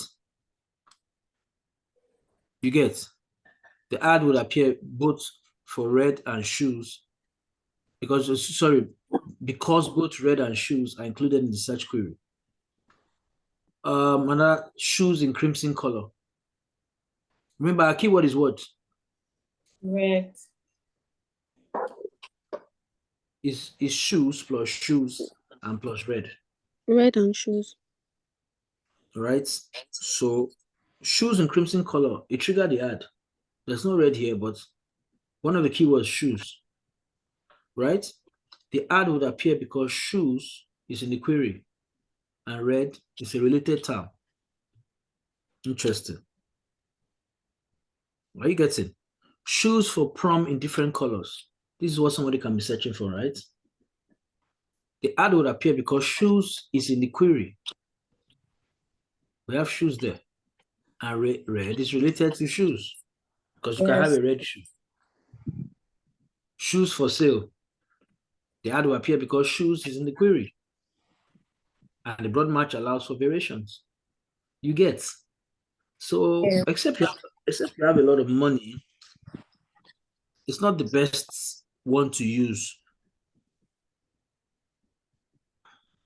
Now, there are ways you can mix and match that, okay, first do me broad.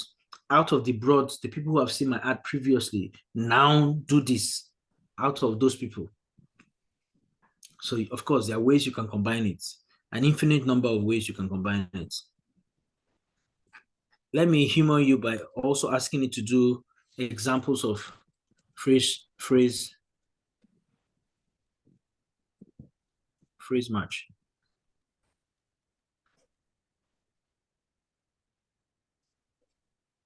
Can you see? Let it stop. So you will notice that in freeze match, the keywords keeps on showing in the exact order. You can have things before and after. This is after. This is before and after. This is after. But the keyword is still featuring the exact way it is. This is before, after. But nothing changes. It's running shoes, the exact phrase. You get? But exact match, of course, that one, everybody knows what that is.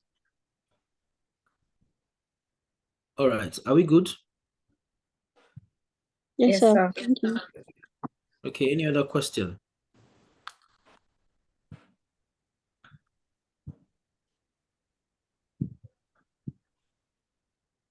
Tochi, are you okay?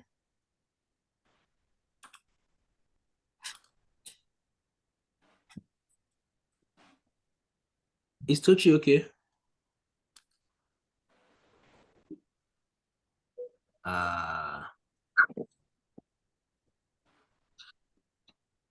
Okay, some people are not with us. How long is our break? 1 hour. 1 hour. Do we make it 1 hour? Do we keep it 1 hour? No. Sir, it's 1 hour. Please let's keep it 1 hour. We should keep, we should keep it 1 hour. No. Yes. Sir, yes. Okay. Yes, let's make it 1 hour.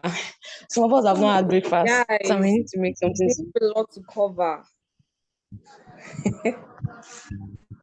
All right. There is no problem. We will make it 30 minutes.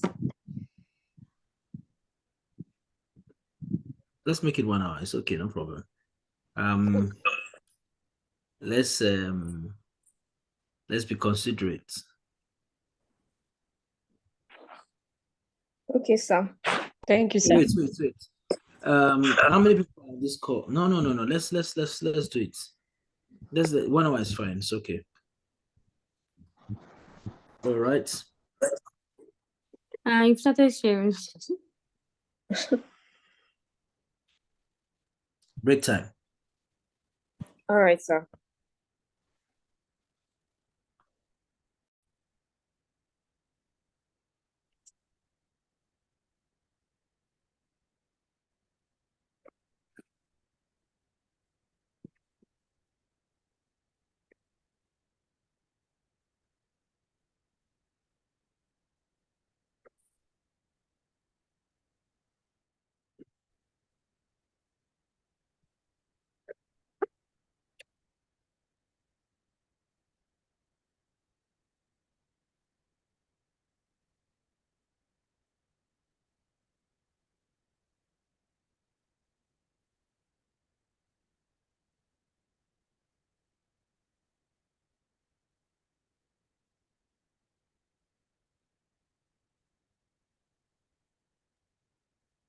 Decent and Abosade, are you in the same group?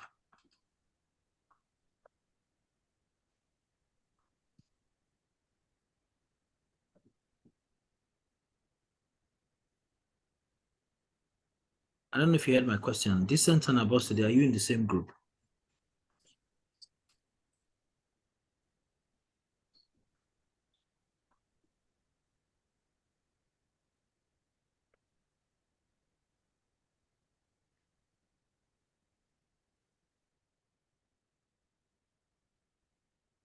Abosade, are you with us? Did I unmute? Yeah, I unmuted, yes. I'm with you, sir. Are you in the same group with Decent? That's what I call Decent. her. That's what she has. Yes, that's the name she put up on the group. I don't know. Let me check. I think we have created a group for that. When you show, let me check the group they sent to me. Okay.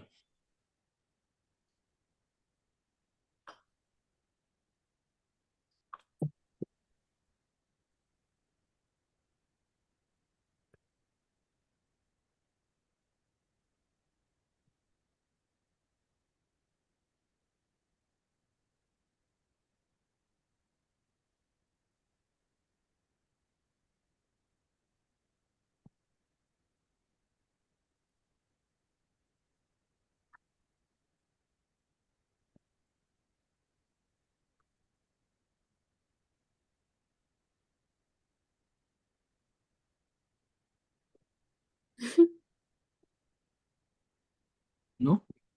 Yes?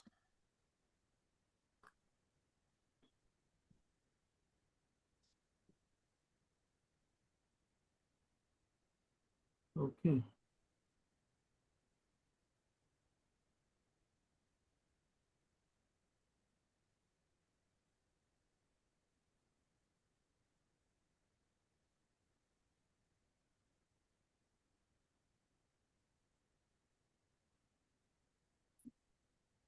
Okay. I think I'm ready for you.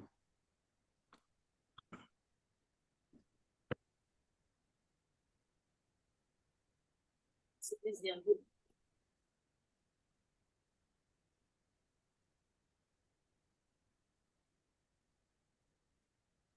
I'm trying to share the slide though. It's not the share is not sharing.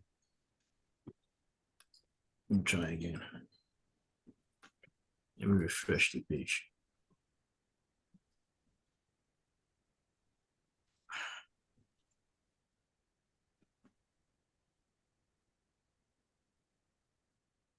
You see any Vicent in my group? Let me Okay. the people in my group: Abiola, Ade Fabric, Temitope Shoe, Pere, Mimi's Up, Purple Fragrance, Ugochi, Wendy. There's one person. Let me see. Which Senior. Ugochi? Are there two Ugochis in our class? No, the other Ugochi that said she stepped out. She's the one in my group. Okay, that's fine.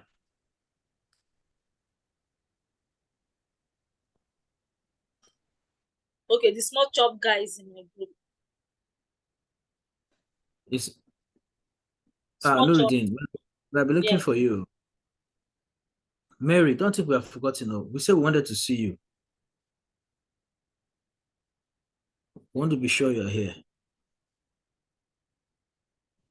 Rudy, how are you? Talk, let's hear your voice. Hello. How are you? It's good we're hearing your voice. So they say you are not well. Sorry Yes, about sir. that. Thank you very much, Okay. sir. Mary has refused blatantly to show her face. At the next virtual class we have, we will all show our faces because this is supposed to Yes, be a sir. classroom. I have been in meetings, I've told you before. Oh, for people that are doing their business on that guy, we will not show our face. So. Well, that it's unfortunate because your attention is supposed to be here. I always do something here.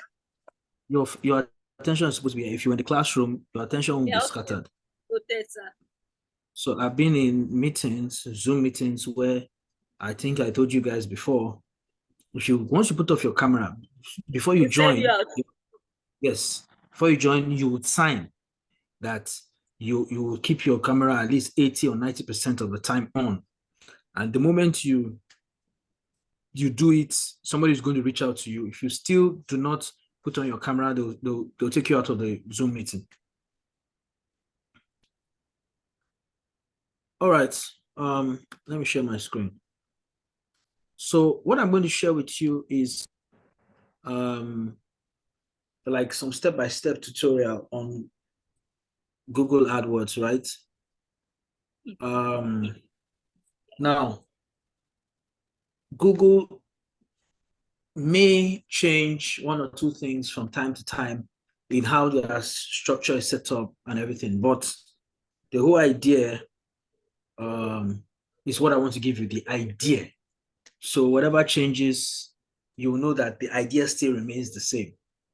After that, if we have enough time, I will play a video of somebody setting up theirs with explanations and different things. So that could also go back to enforcing what you have just seen that I put as screenshots in the presentation. From time to time, we'll pause and identify what is going on. And then maybe if you want to take notes, you could take notes as well. But otherwise, if you're ready, put ready in the chat box. Where's my chat box? So I know my people are ready.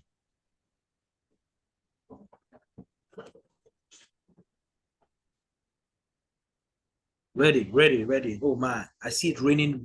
Ready. Okay. All right. Thank you very much. I'm giving you all a thumbs up. I'm loving the reactions. Okay. So let's go to our Google AdWords. So you may also want to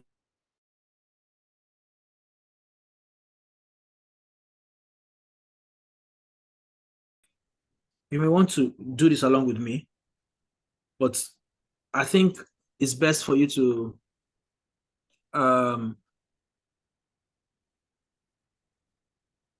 Zoom just told me my internet is unstable. Are you guys hearing me well? Is everything okay? Yes, sir. Yes, I can hear you.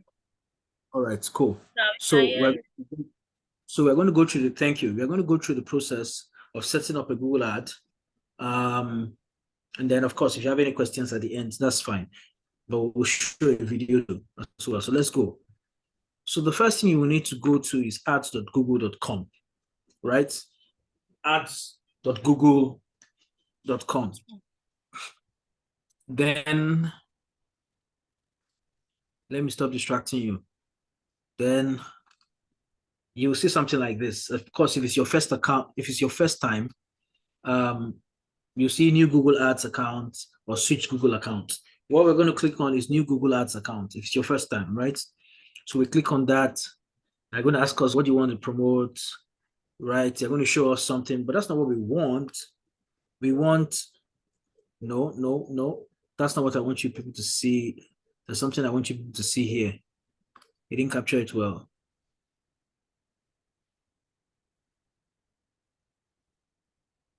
Because when it shows you that, where we're here,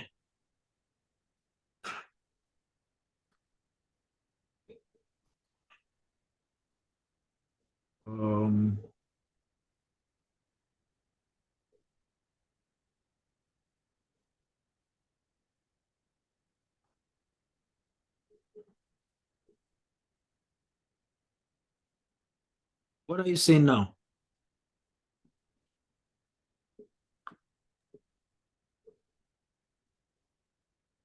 You guys are not seeing it. Sir, I'm seeing a What do you different want to thing. promote? You want to promote new campaign, Google Ads, new campaign. When I switched, did you see? Can you see? What can you see? Yes. And What has are an you seeing? account. In another account. Okay, good. But I wanted to do it from like fresh. Okay, sir. Anyway, on this page, I thought I screenshotted it. Anyway, what do you want to promote? Let's say you want to promote websites. You click on next. It's going to come here. That's not what I want you to see. Your network is breaking. It's my network. Yeah, I knew. Let me check my data. I hope it has not finished too.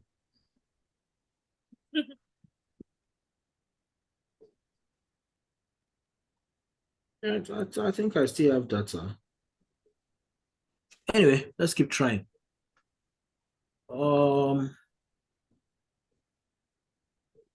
There's something that's supposed to show here.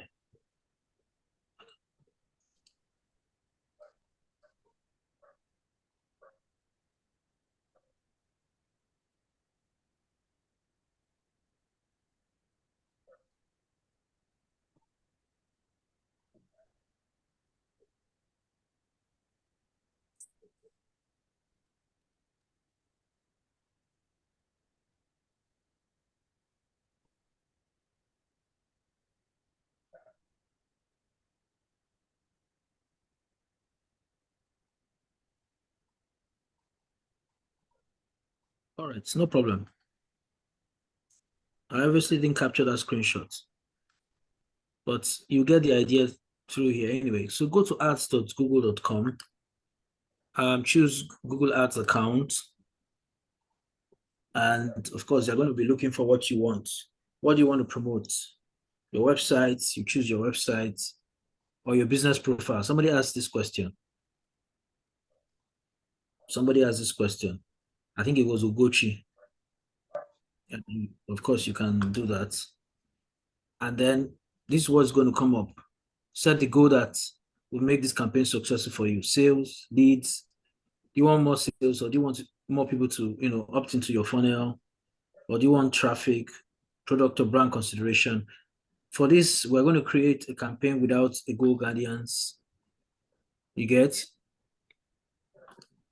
Just for you to catch the idea. Then we're going to create a search, create text or call ads that show near search results from google.com on Google search partner sites and more. So this is what we're going to create. This is the one that, when people search in Google, the ads come out, right? So this is the one. So then we click on continue and scroll down, because when we click on continue, sorry.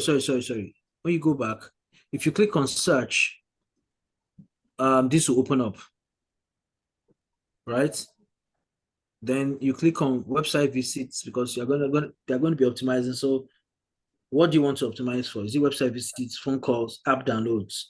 Somebody asked me about app downloads, that all these things we're doing, does it apply to apps and all that? So you can see the answer here. If you optimize for app downloads, that's what will happen. If you optimize for website visits, that's what Google is going to do, right? So you do that. We haven't left that page yet. We didn't click on continue. Then we're going to give a campaign a name so that we can identify it. So we'll give the campaign a name.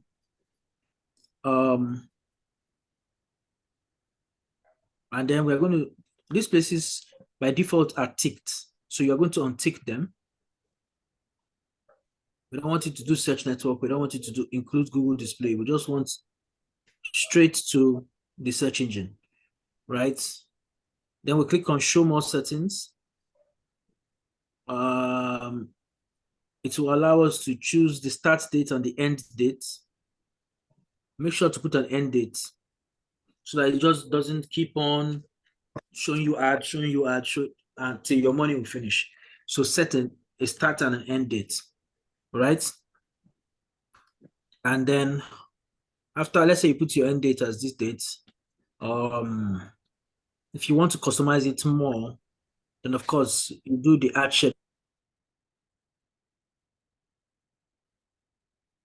So for example, I want my ads to show to people on their way to work. So between say 6:30 and 10 o'clock. Well, I want my ads to show lasting in the night at this time when they're at home, or when they're coming back from work between maybe 3 and 6. So you can do all those things, right? So you can give it the timing. Then you now have to choose your location, the location of the ad. So of course it's not Switzerland. So you're going to enter your location. Sorry, let me go back. So you're going to click on location options. Sorry, enter another location, then click on advanced search, and then it will open this up. Now, let me explain the two options you're seeing here. Location Of course, you could type your location. It's showing you how much people can be reached at that location for your keyword. Are you seeing my face? Okay, but you don't need to see No. my face. Right. So you can target the location, you can exclude the location, or you can say places nearby the location. Do you understand how powerful this is? So we can say I want to show my ads only in the United States, the UK, and Australia. Exclude the other people. I need to do that. Or I want to show my ads in Ikeja, Lekki, Abuja, exclude the other places. I mean, it's really up to you, right? Now, if you want to do radius, then you are going to select the particular place and say a 2-mile radius around this place. I want them to see my ads. There's something called, I know it's in Facebook, but I'm sure Google should also have it, called geofencing. So geofencing means that, for example, I can do an ad and geo-target and geofence, for example, a university or a particular conference center, such that anybody who goes to that conference center should see this ad. That's really powerful. Anybody who went for that event, who was in the area when this event held, should see this particular ads. You understand? So that is really powerful. So we click, after we select our location, we will click on target and tick presence, people in or regularly in your targeted location. So it depends on how you want to do it. Sometimes, anyway, let me not make it more advanced. So let's just stay like this. So people in or regularly in your targeted location, and then exclude people in your excluded course. If you exclude, you should exclude those people. Now we're going to our money. What are we spending? I don't like how this thing is showing.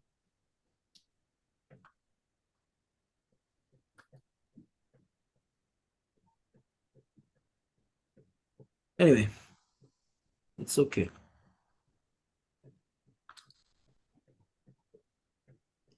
So you enter an amount that you want to spend, budget and bidding, right? So let's say we want to spend $10 every day. So for the month, you won't pay more than your daily budget. So this $10 every day means what? In a month, how much? Can somebody tell me? $10 every day. 10 times. Correct. That's So 300. yes, correct. So that's how you know how to do your budgeting. Remember, you had your start date, you have your end date. So how much you use every day multiplied by the number of days you want your campaign to go to. That's how much it will charge you, right? Of course, sorry, optimize for clicks too. What do you want to focus on? Clicks. And then you set a maximum cost per click. In other words, if the cost, remember we told you that this is an auction. So if the different companies that bidded for that keyword, if for any reason the price of the auction or the keyword becomes more than $1, we can tell it, oh yeah, I know do again. It's all right. Give them the spots. Give them the spots. I'm not doing. Show me the next available time, or the next available distance. Position. Put me there because I don't have strength.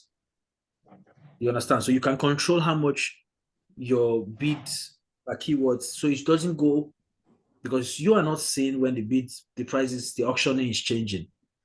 It's Google that is seeing it, but it's a way of controlling how your money will go. Right. Next, add extensions to your There's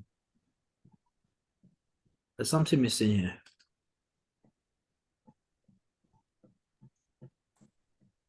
Right. So the add extensions. Why this is good is that it increases your click-through rate. They say by 15%, right? By showing additional information on your ads. So what we are going to do is we're going to add site link extensions and call out extensions. Okay. So site link extensions, for example, by the time we add a site link extension, this was wooden standing desk, beautiful wooden desk, wooden standing desk on sale, and with the URL. Do another site link. This is site link 2. Maybe it's targeting another product on your site. This is also targeting another product on your site, or this is check reviews, right? Free shipping, order now. Starts like that. Then you also do call out extensions like 30-day return policy, 7-year warranty, best customer service, free shipping, order now, all those, things that are modifiers that add to, the call outs, So once you do that, is somebody chatting?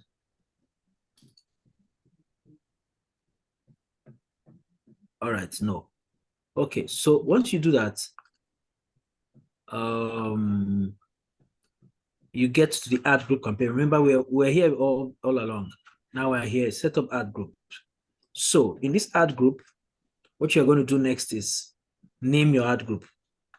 Now, all the keywords that are similar to that ad group, you are going to put it here. You put your name, put the URL. Now, who recognizes what is here?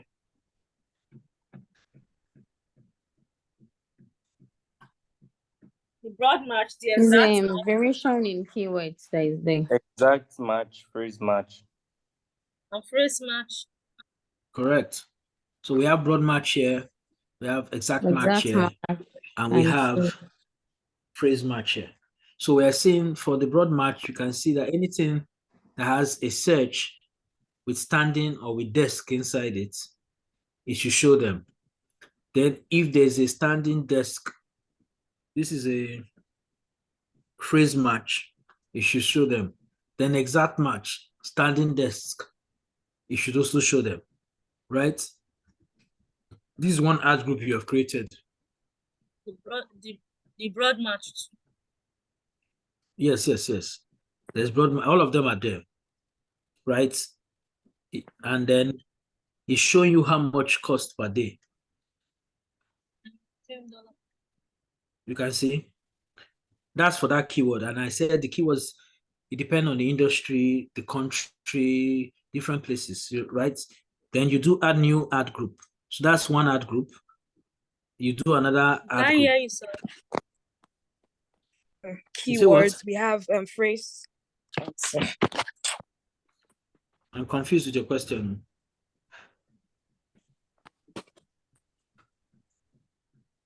What was your question? Okay, I guess no question. Right, so you now click on, remember I had shared with you guys that it's when you're doing ads, you go wide first before you go deep. So you created one ad group for your standing desk, create another ad group for height adjustable desk, and put all the keywords related to it there, like that. And you do for all, however many you have, if it's 4, if it's 5, if it's, depends on your money and how many products you want to. The idea of it is that by the time you do all your ads, one way or the other, you are going to know which one is working best, which one is costing you the least money and bringing you the most leads or most buys. Then you'll be able to switch off the other ones. Maybe after 2 or 3 days observation, switch off. I recommend 72 hours. Excuse me. You switch off the ones that are not working and focus on boosting the one that is working. Or the ones that are not working, you can tweak 1 or 2 and still see whether it will pick up. If it doesn't pick up, then you switch them off. right? So after you finish this, the next place is to create the ad itself, right? What we have now is the campaign, the keywords we have in it. So now it's time for the ad. Now in the ad section, you put either your, I don't know, you put your, this is a landing page, whatever the landing page is. Your headlines, 1, 2, 3. Watch the display path and a description. On this side, on your right side, is showing you how it look on mobile, right? So you have filled in your keywords, your headlines, and it should begin to show you, and you fill in the descriptions, and then see how your ad look on the right.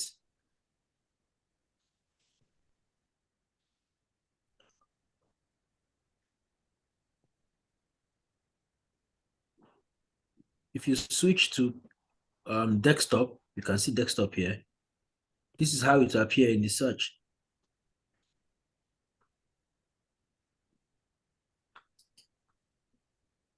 When you finish with that, you click done and create the next ad. Done and create the next ad. Once you create the next ad, you write, it's advisable you create like 4 ads or something, or 3 ads or 2 ads. Just the whole idea is so that you can optimize, see which one is doing well, which one is not working well, like that. Well, if you only do one, if it doesn't work, then, you know, that's not the best. So after you added your 2 or your 3 or your 4, click on save, you know, and move on. Okay, so who was thinking that it's more difficult than that?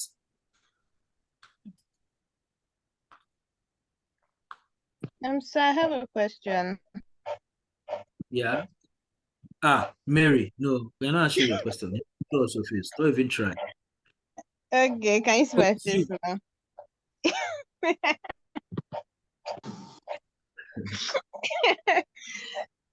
All right. So Yeah, in the, I think the first 2, I think the early, when you started the slide, when we put the amount for the amount we're going to be spending per day.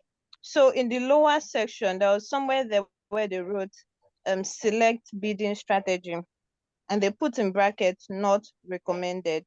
So why is it not recommended, and why is it an option if it's not recommended? So let me see if I can trace the page you're talking about.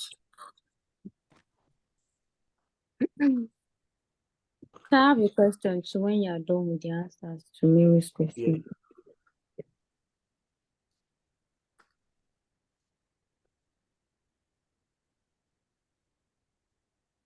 You said it was in the bidding place. Okay.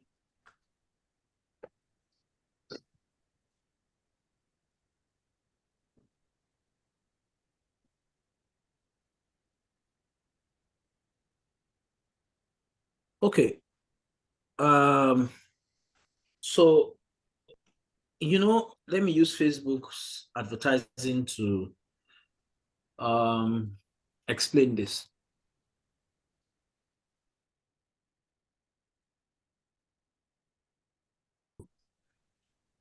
Use machine learning to pick and select and present to you the best scenario for whatever you're trying to advertise for, based on your settings. Now, you may feel that you are more advanced, so the computer should not do anything for you, right? You want to select and choose your strategy directly by yourself, how you want to put everything together. You know, some people use wizards to set up images or to set up this thing. Then some people say, no, don't let me use the wizards. I want to do everything myself. Canva is like a wizard thing. The templates and everything is done. But Photoshop is blank. You have to create everything. So that's what this is basically saying. Oh, sorry, I'm not showing you. Where's my shares? Oh, where's my shared my screen? Am I sharing my screen? No, you're not.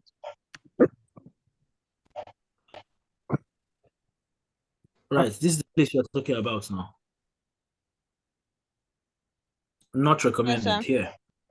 Right, so select a bid strategy directly, right? So this has you doing it all by yourself, right? So, but starting out, I would recommend stick with these guys. And then as you get bolder and more confidence, test out these ones. Right. Who else had a Okay, question sir. for me? Thank you, I sir. have a question, sir. Yes. I have. My first question is that when you were displaying your screen, you showed us in this location category. Then before we Location. get to the ad payment, I wanted to ask that for those of us in Nigeria now, if we want to do our own adverts, are we going to pay in dollar too, or are we going to switch to our location and then change it to Naira? Yeah, those options exist. Okay. Have you seen that on your Google, you have Google Pay? Have you ever tried to use it before? No, so I've never started running advert before, so I think this will be my first time of doing it. Okay, but have you bought anything on the Google, on the Android store before? Like pay for No. an ad or something? No, Those sir. options, right. So sometimes you can fund that Google Pay from your card or something and then use that. Or you can use your card directly. So Okay. all these things are there. Oh, okay, sir. And so another thing is that when you at the beginning, after name Google's account and what you want to promote. So you said maybe for business owner, we can choose our business that we want to promote our business. So you now show us another slide that shows app download. Can I continue, sir? You can. I'm trying to locate the place you're talking So about. that app download now, maybe for somebody like me that wants my audience to come directly to my WhatsApp, since I don't have a website yet, I just want them to come directly to my WhatsApp to make an inquiry. So in this app download, is there WhatsApp there? No. If you're trying to use to your WhatsApp page, I would use website visits. Sir? Because WhatsApp, okay, website. yes, because WhatsApp has a link now, doesn't Okay, it? yeah, that's true. Yeah, it has a link. It's that link you generate and you put here. Okay. The only challenge with that is that if the person is on a computer and he clicks on it and he doesn't have his WhatsApp open, it will not go to him. It will just hang. It will just open that page. But if it's on a desktop, if it's on a mobile phone and he clicks on it, yes, it will open your WhatsApp. Oh, okay, sir. That's the only issue I see with that. But otherwise, yes, you can use it as your landing page. Okay, sir. Sorry, Okay. the last question. Okay. Who's So asking me this the- question? You and right? Damilola. Sir? It's not Dami. you. Okay, Dami. Dami. So my last question is on that extension slide. You said you can add a site link. It's still relating to my previous question on this add new site link. So can I still copy that my same WhatsApp link and paste it here? Well, I think so, really. Okay. It just means that the reason why we're doing site links was that it's going to different. There's nothing stopping you. If it were me, I wouldn't do that though. I would create different groups for my site links for the purpose of tracking which one did better than the other one. Okay, maybe if I have sir. So different, maybe instead of receiving them into one group, Okay. I would create 4 or 5 groups representing each of these keywords, wooden standing decks and all those things. So I will click so that the group that's like that had the more response, I'll be able to know that, okay, is this keyword that worked better for me than the other one, even though your analytics at the back of this Google Ads, Google PPC, Google AdWords will show you that too, which one did better. But it's not hard to get a website. Very soon you have one, maybe before the end of this 6 weeks, sir. What do you say, sir?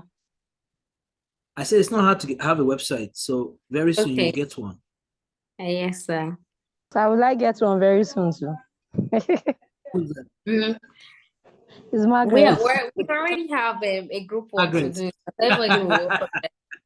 So I want to ask a question. Yes, Margaret, definitely. Can you hear me? Yay, that's good to hear. Thank you, sir. Sir, can you hear me? Who is that? Gochi. Okay. Okay, this final URL is for what? Is it for maybe let me go to my Google Doc. It's for your landing page. Okay, my landing page update. That's Wherever where I can you impute it. huh? That's where I can impute the link. No. Where you want to, where they are going to see your ad. When they click on it, where should it go? That's it. That's your landing page. Okay. And many times when we say landing page,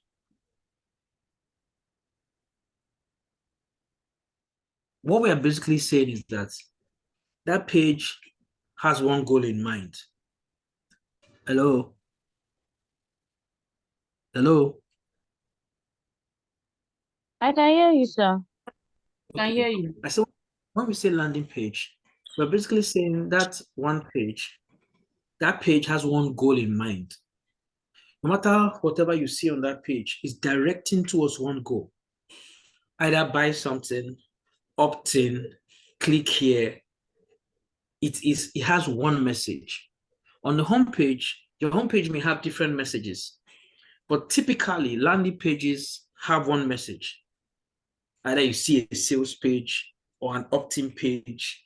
Or so, for example, in this particular case, the landing page may be where to buy this product, or a whole page optimized to sell this product.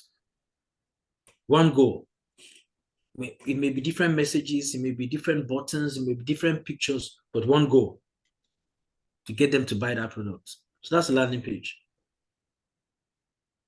In the case of Dami, who said that she wants to use WhatsApp, the purpose of the conversation that is going to ensue is to sell her product, not to do any other thing, not for the person to browse around, not the person to say, I like your profile picture.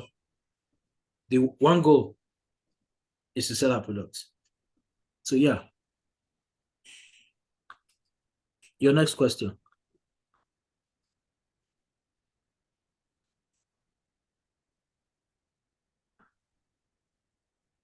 Okay, it seems all the questions have been answered for now. The guys don't have questions. The guys have gotten it. I know what the guys are saying. I would like to try it myself first. When I try it, then I'll have more questions. That's how we guys think. Am I right? Pere?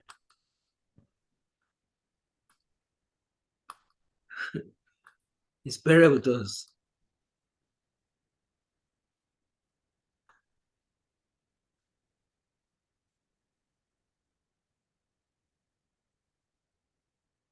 Where's Pere? Let me see.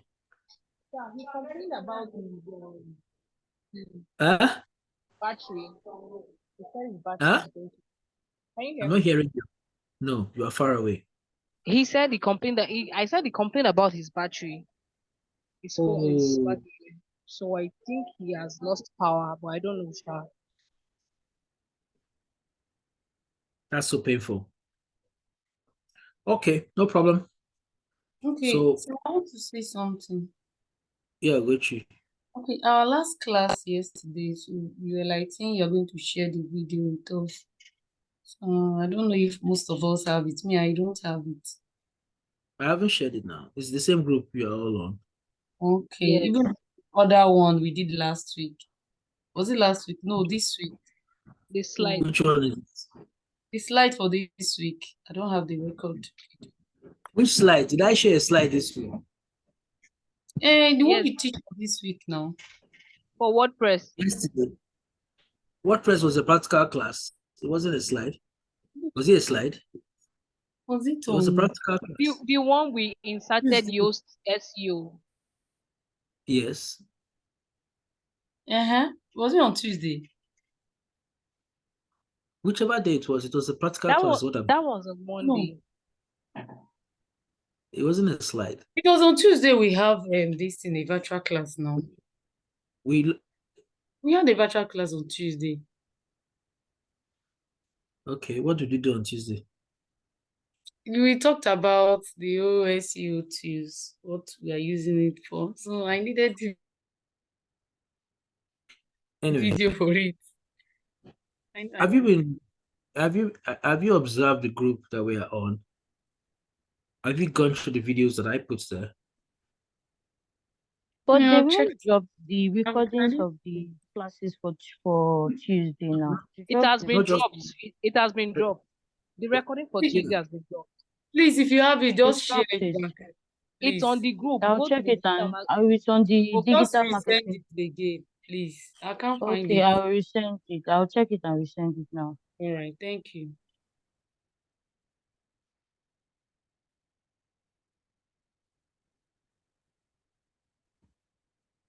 I'm coming.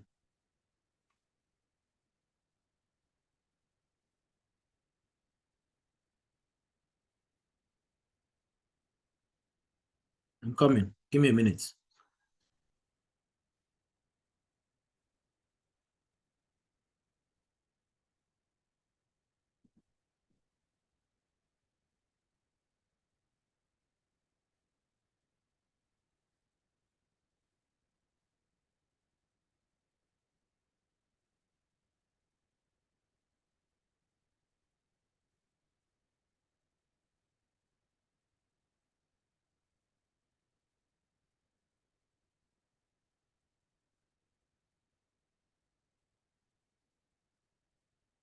Okay. So we're going to take a 5-minute break, and then the last stretch will be till 2 o'clock. All right, so we'll take a 5-minute break, and then we'll be back.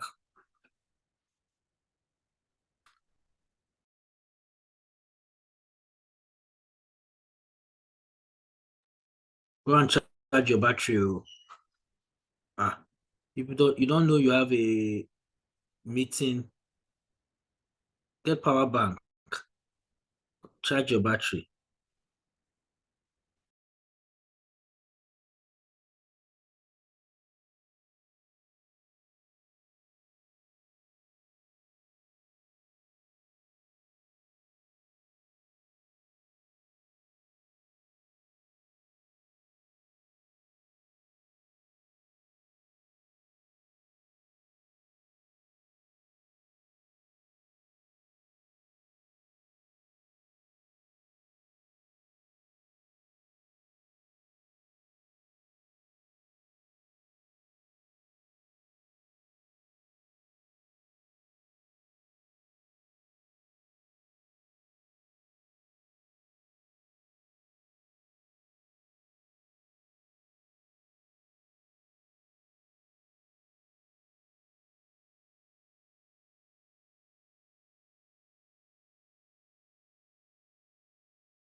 All right. Welcome back. Is everybody back with me? We are back. We are back, Okay. sir. Please, let's put on the group that we are back so that everybody can come back.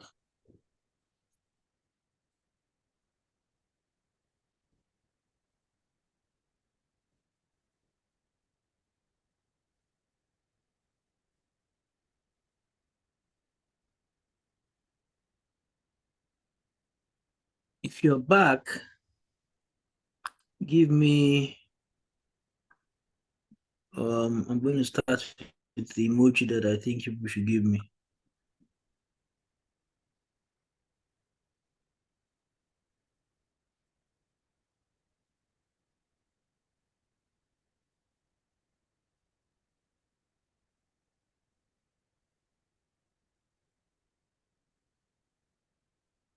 Star.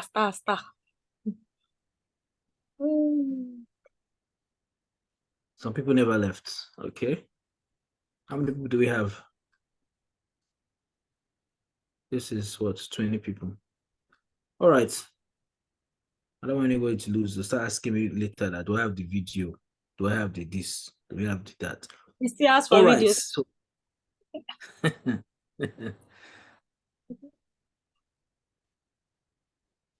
did I mention 4 p.m.? No. Some people are hearing things. All right. So I'm going to share a video right now. It's a little bit more detailed, but still the same process. Setting up a Google AdWords. I will also share that link with you later on. I share the links many times with you guys so that when you guys finally get, after this class or after this program, you still have reference materials to use. Maybe when you're setting up a ad for yourself or for your company or for something, you already have reference materials that you can use. And so that gives you confidence, things you can follow. All right, let's go.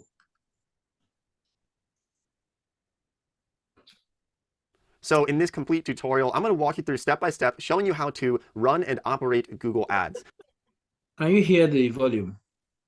Yes. We are not hearing again. Yes. Now, whether you are a complete beginner or maybe you've already run ads on different platforms, this video is going to be all-inclusive for anyone and everyone to run ads through. Is what? It's too forward.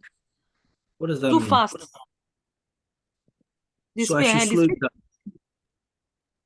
I should slow it down to 0.5. Yes, sir. Normal. Google's services. And I know this can look somewhat Sir, this is not okay. intimidating. 0.7 is okay. I think this one is intentional.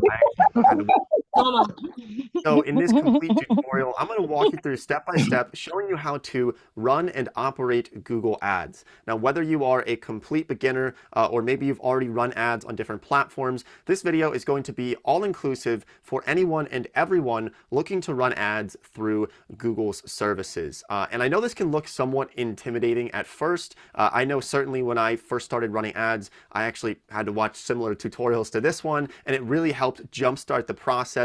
It ended up saving me thousands of dollars because I was able to, learn things that maybe would take much longer if you try to do it on your own. So the goal here for this video is to teach you every step of the process, get you running your first Google ad. Then we'll talk about different types of conversion rates. We'll talk about target conversion rates. We're going to talk about the ad styles that Google has. And then we'll also talk about keywords. How do we do keyword research? How do we find the right keywords to target? And then how do we set up more ads after that so that we can do split testing, A/B testing. Don't worry if I'm just kind of speaking like some different words that you don't know. Don't worry. We'll explain all of those later on throughout this video. And if at any point you feel like I'm talking too fast, you can always go back, rewatch it, or just slow it down to 0.75 speed. I know sometimes I get a little bit excited. I love doing this, and so I talk a little bit fast by accident. So let's go ahead. Let's get started with this video. And so the first thing that you're going to want to do is you're going to go to ads.google.com. I have my computer right here, and I'm going to walk you through every step of the process. Now, once you're on ads.google.com, you can go over and sign into your Google account. I'm assuming that you already have a Google account. If you don't, you can just make a Gmail very quickly. And if you want to follow along throughout this video, I would suggest that, but you can certainly just watch this and then go ahead and try to replicate this and make your own Google ads after this tutorial. Maybe consider taking out a pen, taking out a piece of paper, writing a few things down just so that you don't forget them. So let's go ahead, let's sign into our Google account, and then we're going to jump into this process. So we're going to go ahead and sign in right here. All right, and we're going to create a new Google Ads account. I'm assuming you probably don't have one now, so we can just click on New Google Ads Account. And now we're going to be prompted with this interesting thing that Google's been doing in the past couple of years, where they now try to kind of like throw you through this gauntlet of like different questions, and they try to set you up to make your own ad because they know that their ad platform is a little bit confusing. That's probably why you ended up on this tutorial, because maybe you looked at it and said, this is a little bit confusing. And so instead of doing all of this and going through what Google wants us to do, we're going to scroll down and we're going to find switch to expert mode right here.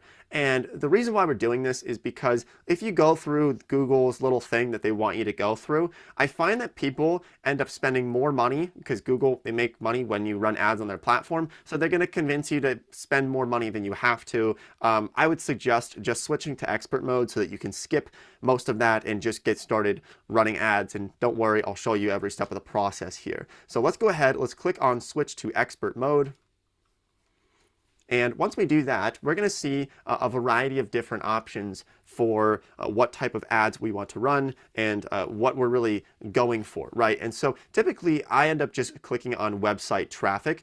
You could certainly, you know, if you are looking for just leads and you're looking for someone's phone number perhaps, or you're looking for someone's email, and maybe you're a real estate agent or you are a plumber, then maybe you want to go for leads. You can go for sales, website traffic, right? Product and brand consideration. You can go for local store visits and promotions, app promotion, brand awareness and reach, which is like a just very general thing. I personally would suggest going for website traffic. We run almost all of our campaigns just as website traffic, get them to our site, maybe it's to a specific landing page, conversion page. It gives us more leeway and it gives us more options overall when we choose website traffic. But you can certainly read the different type of campaign types, which we'll talk about each one of these, like search, display, shopping, video, discovery, right? If we're going for leads, you're going to see they have some different options there, right? If you're going for brand awareness, you have display and you have video. App promotion, your campaign type is app, right? So you want to look at the campaign types and what type of ad you want to run. We're going to click on website traffic here. Now, this is when we get into selecting a campaign type. This is going to be a very important part of the video, okay? Because you want to understand each one of these different types of advertisements, because this is going to significantly affect your campaign and the way that you're running ads. So the first one that we have, and the one that we typically choose, is going to be Google search ads. These are the basic Google search ads. You've probably seen so many of these. It's probably what you think of when you think of Google ads. Just to show you here, let's say that I'm going to be marketing my marketing agency, right? And so if you wanted an example of this search ad, we could say marketing agency New York, right? And when we do this, we're going to see these three right up here at the top. These are all basic Google search ads. This is the first option here, right? So search ads right here.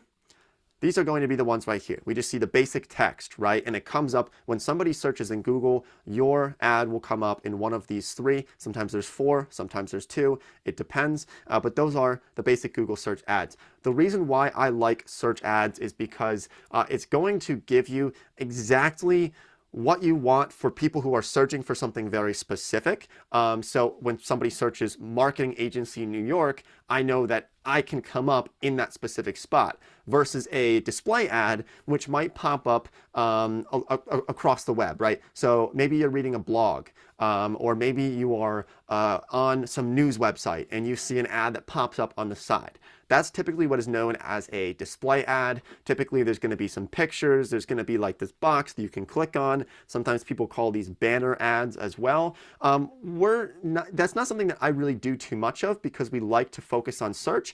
And then what we like to do is branch out into these other types of ads. And this is what I would suggest doing as well for people who are getting started with Google Ads. Start with search, then you can branch out into the others once you nail down search. If you don't want to do that, then I would suggest nailing down at least one of these. Like maybe you want to focus just on display. Nail that down first. Get that down to a science first, and then you can branch into the other ones. Don't try to manage all of these different types of ads at the same time in the first week. Just trust me on that. You want to start with one and then branch out. Then we have shopping ads. And so because we're trying to get website traffic, you're not going to see this one available to us right here at the moment. But shopping ads, this is also something that, for example, let's say that we wanted to go for some organic protein powder, right? And if we want to get organic protein powder and we go to the shopping tab on Google, then you're going to see that some of these are going to be ads, right? And so some of these are going to be advertisements mixed in here. See right here, these are all ads. And so if you're selling a physical product and you want to run shopping ads through Google, you can certainly do that. And you can have your product pop up here at the top. And that's certainly something that is very feasible and very doable for a lot of people. So let's go ahead and let's go back to here. We see our search ads, display ads, shopping ads, video ads as well, right? If you want to reach people on YouTube. I can tell you this. Hi guys, my name is Ododo Margaret. I'm an architect. I came about Expertmere through a friend. We met at camp NYC. I just wanted something more from life, because doing architecture all my life was already looking like a long thing, because every single time I was always in the studio trying to make designs and all of that. I think I really started July 2021, and it was totally something I didn't expect. I made my first thesis and I was like, wow, so this thing is really, like, it's real. I've been on the platform for about a year now. That's Expertmere, that's the platform I affiliate with, and I've made over 9 million naira on Expertmere. My advice to people watching this right now, I'll tell you, as a Nigerian, you have this mindset, there's this kind of life you're expected to live. You have to go to school, you have to study hard, read, come out, find a job that is worth living for. It's just basic. And if you really want to get success, you want to be rich, you can't go the normal way, you can't live by the rules. Check out all the successful people you've ever heard about or you ever know. Just look at their lifestyle, try to replicate a few, and you would notice some changes. The kind of things they do, they don't do the normal things. If you really want success, you can't do the normal thing. That's just the truth. You have to go in a direction. I'm not saying you should leave yourself or change who you are. No, that's not what I'm saying. I'm just telling you to just look at what people have done, people that you want to be like, look at what they've done. Start, replicate it, and celebrate your milestones. Always celebrate your milestones. Don't compare yourself to people. Because somebody has gone this far, you want to try and, meet up, or you are trying to use their success to weigh yours. You didn't come to this world together. So try and go at your pace, but at the same time, don't relax, don't procrastinate, don't say, oh, this thing is not for me, because, I can't do it, it's too hard. All of those things are not a good way to, move you from a point A to point B where you want to get success. So like I said, start. That's the first step. If you don't start, you will never know. You will never know if it's good or it's bad. So you have to start first. When you start, then you can now, you can grow, you can get to the level you think, you have been dreaming about. Yeah, that's what I really tell you. All right, guys. Cheers.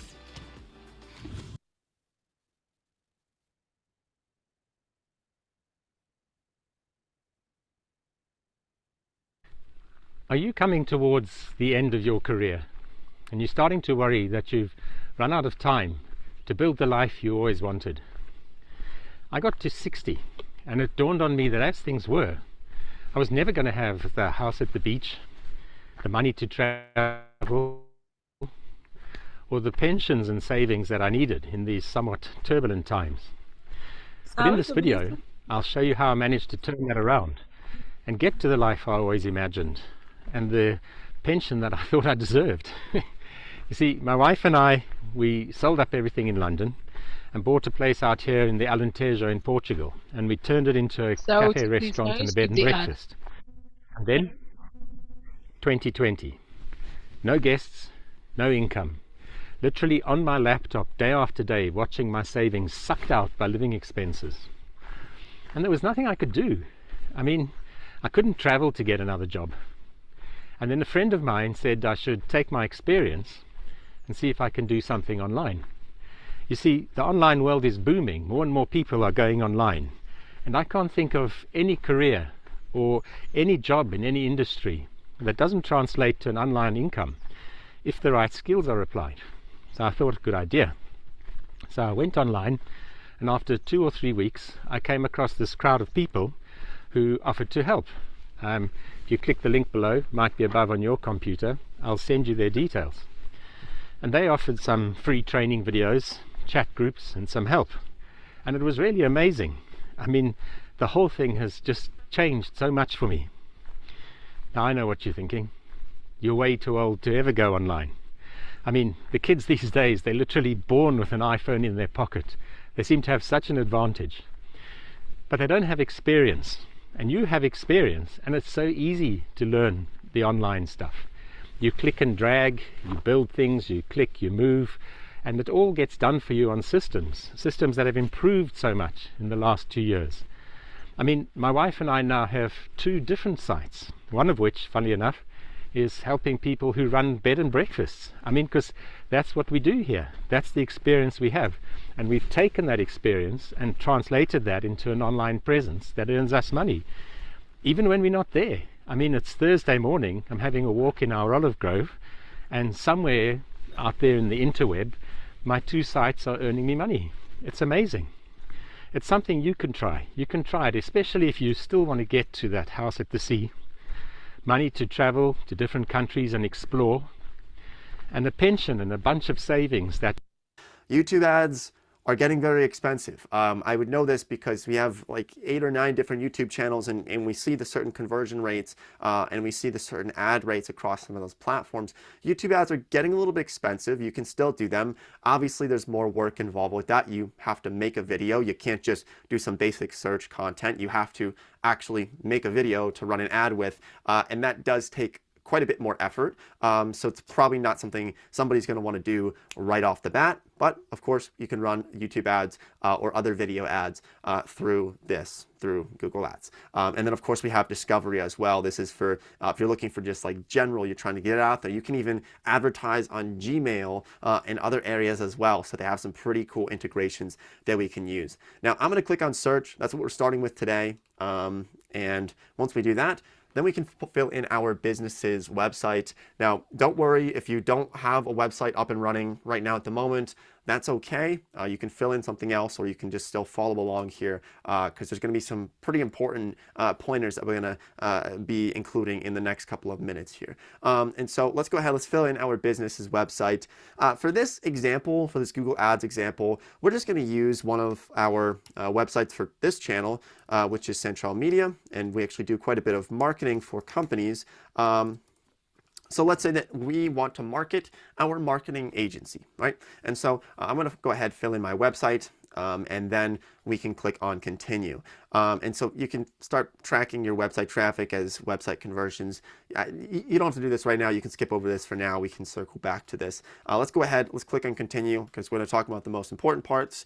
Up here, you can see that we're on step 1 of 4, right? So we're on selecting our campaign settings. Then we have to set up our ad groups. Then we're going to create the ads. We're going to find keywords that we can use to target certain things. And then we're going to have to put in our billing information and decide how much we're willing to spend on these new campaigns. So for our campaign name, let's call this, let's say website marketing campaign, or just website marketing ads number 1, right? So this is going to be our first campaign. And then for networks, I don't really want to do display network right now. I know that they're going to try to get me into this, but I don't have anything that I want in display network right now. This doesn't have to be an actual like picture or banner. It can still be just words, but I really want to target specifically just search. I don't want other things like if somebody's on some random website and I'm popping up on there. I want to focus just on search and specific terms that people are searching for, so that I can avoid people accidentally clicking on my ads if they're on some random website and they accidentally, the mouse goes over, they click on it, suddenly that costs me money. So now let's talk about targeting and audience segments. This is very crucial, and you have to understand a couple of things in regards to running ads and marketing. You'll know that as you go more specific, as you whittle things down, if you say that you want to target one specific city or one specific state or one area, it's generally going to cost you more money than it would to target just broad overall everyone in the world. And so you're going to notice this, and you want to really take this into consideration. You want to think about the product that you're selling or the service that you're selling or whatever you're advertising for. What is most important to you in terms of market? Can you go broad? Is it okay for you to go broad? Because if you can, you might end up paying lower per click or per conversion as what you would otherwise. So for example, if I'm selling a physical product, let's say that I'm selling organic protein. Well, sure, you know, I can probably sell it to everyone in the US and probably Canada, but I don't know if I want to go all countries and territories, because shipping costs can be really expensive. If I have to ship something over to Australia, or I'm shipping to South Africa somewhere, then it might end up costing me a lot of money and it might not be worth it. Or maybe I just don't want to target those customers because in certain areas, maybe it might not be as affordable to other people, right? And so you want to think about that when you are targeting ads and when you're thinking about where you're going to be running ads. For me, for let's say our marketing agency, I don't want to be targeting everybody in the United States for my marketing agency, because we're primarily based in the Northeast. And so instead of just saying that I want to target the United States, I'm going to go ahead and click on enter another location. And for this, I'm going to say I want to target, let's say that I want to target New York, right? And then I can decide between New York State, New York City. It shows you the potential amount of people in that area and in that region. Let's say that I want to target all of New York State. So I'm going to click on target. And let's say that I want to add to it as well. And maybe I want to target people in Connecticut for my marketing agency. So there's another 4.6 million people that I can get from that. So I'm going to click on target. We can also exclude if we don't want anybody. So let's say I want to target people from Connecticut, but for some reason, let's say that I don't want to target people in, let's say, New Jersey, right? Because maybe there's something important there where I can't do business in New Jersey. I'm just making this up here. Of course, I can do business in New Jersey, but let's say that I want to exclude New Jersey. So I can go ahead, exclude that, because maybe it's really important that you don't get involved with that for some reason. I know people who maybe are tow truck drivers and they can only do business in one state. They don't have a license in another state, so they can't do it, right? So there's a lot of reasons why you might want to exclude or include certain areas. But you're going to know that as you get more specific, the price goes up, right? So if you target only men or only women, or if you're targeting people who are only over the age of 40 or only between ages 24 and 36, all of those specific things, they're going to end up driving up your prices and how much it's costing you for your ads. So just please be aware of that. So let's go ahead. And let's continue on to languages. Obviously, this is pretty important. I mean, you don't want to be targeting languages that maybe there's a big language barrier, but for this, let's say we're just going to stick with English. I mean, if we wanted to open up the market even more, we could probably include Spanish. We could probably include some other languages that are highly common in that area that we're targeting. Another cool thing, though, that I've noticed is that sometimes certain languages are under-targeted and underserved. And so you can end up actually getting some highly converting ads with low competition if, say, that you are running an ad in New York for a language that's not very common, and you might not have a lot of competition for that. So just an interesting thought there. So let's go ahead. Let's continue on down to budget. We also have audience segments right here. This is, you don't really need to worry about this right now. So let's go ahead and let's look at our budget. Now, When we talk about budget for running Google Ads, you want to think about a couple of things. One of them is that you don't have to have the most beautiful, perfect, best converting ad on the first day, okay? You have to understand that with marketing with Google Ads, it's going to take time, and any great marketer knows this, that you're not going to have the best ad on day one. It takes time, and what you have to do is you do something called split testing or A/B testing, and over time you test different ads, right? So maybe you try 3 different ads today, and you try them, you see which one works best, then you start to tweak it, and you run a variation of that against the original one, and then you do that again and again and again, until maybe every time you're tweaking ads, you're changing ads, they're getting 10% better, to the point where eventually, after months, you end up having the perfect ad, or at least maybe after weeks, you end up having the perfect ad. So this is what every marketer does. Every good marketer will do this. They'll tweak, and they will do these A/B tests. So how does this pertain to budgeting? Well, you don't want to blow all of your money right away, okay? So I suggest starting with a pretty small amount of money. Look at your overall budget and say if you have a $10,000 budget for running ads, then I would suggest for the first week, maybe starting really small with like a couple $100, and maybe your budget's smaller. Maybe you only have $500 to run on ads, then start with, you know, $20, $30. But this is going to be your daily budget. So let's say for my daily budget for my marketing agency, I'm willing to spend $40 per day. This would run to about $1,200 per month. And so, you know, this could be a little bit expensive for some people, but we're assuming that we're going to be able to get quite a few clients, and that will end up paying for this cost of $40 per day. All right, and then we also want to look at how we're doing bidding with ads, right? So what do we want to focus on when we are running ads on Google? Do we want to focus on clicks? So we want to just get the most clicks as possible for our website to get them there. We can also go for other things like conversions, conversion value, impressions. Let's stick with clicks for now. That's typically what most people are going to go for. You can also set a maximum cost per click bid limit. And so you need to understand, and this is not really for this video because this is more like general marketing. You need to understand how much you're willing to pay per new customer. And so if you have a marketing agency and you say, for every new marketing client, I'm willing to spend $100 to get that new client because that client's worth $1,000 to me, or whatever it might be, right? Or you're selling organic protein and you say, for every new customer, I'm willing to spend $10 to get that customer. I don't know what your numbers are going to be, but make sure you figure those out before you start running ads so that you know if it's worth it or not for you to continue to run ads. So we can set a maximum cost per click bid limit. You know, you don't want to set this too low because you might not end up getting any clicks. But for me, you know, for my marketing company, I don't want to be spending more than, say, $8 per click, which is really high, probably won't even get to there. But it's just to make sure that I don't end up losing all of my money very quickly. And this is also why we recommend having a low budget for the first week or so, just in case something goes wrong. You end up spending all of your money and not getting any conversions. So we're going to just set that for $8 for now, but I think we'll be able to get them a lot lower than that. All right, so we're scrolling down here, and there's a couple more things. We can do ad extensions. So, for example, call extensions, we can add a phone number to our ad. This could be really good, especially if you are a local business, like you're a plumber or a marketing agency, or a doctor, a lawyer, right? You can just put your phone number right there on your advertisement. We found that this is really helpful with conversions. They say get up to 15% higher click-through rate. I found it to be a lot better than that. And sometimes people don't even click on your ad. They just call. They see your number, they call, and you don't even actually have to pay Google for that. So a little hack there for you. So let's go ahead and let's click on save and continue. You can add in your phone number, you can add these other things, you can explore them, or you can circle back to them later. So let's click on save and continue.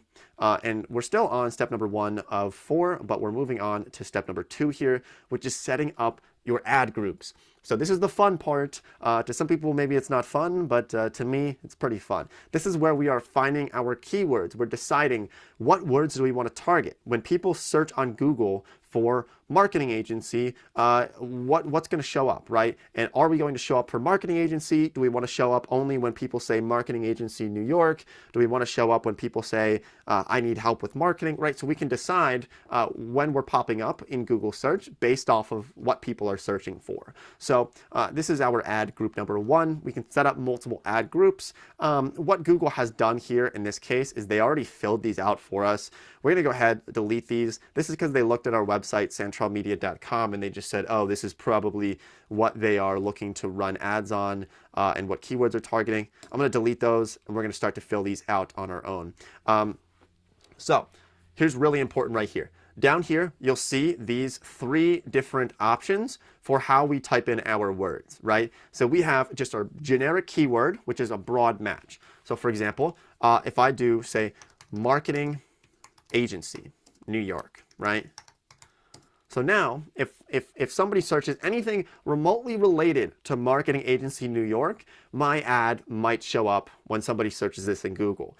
It's a very broad keyword match, and so they could type in different variations and my ad might still show up. They could type in something like maybe ad agency New York, or maybe they type in marketing agency Manhattan, and my ad might still pop up because it is a broad match to this keyword. Now, here's where it gets interesting. If we use quotation marks and we say the same thing, right? Marketing agency New York.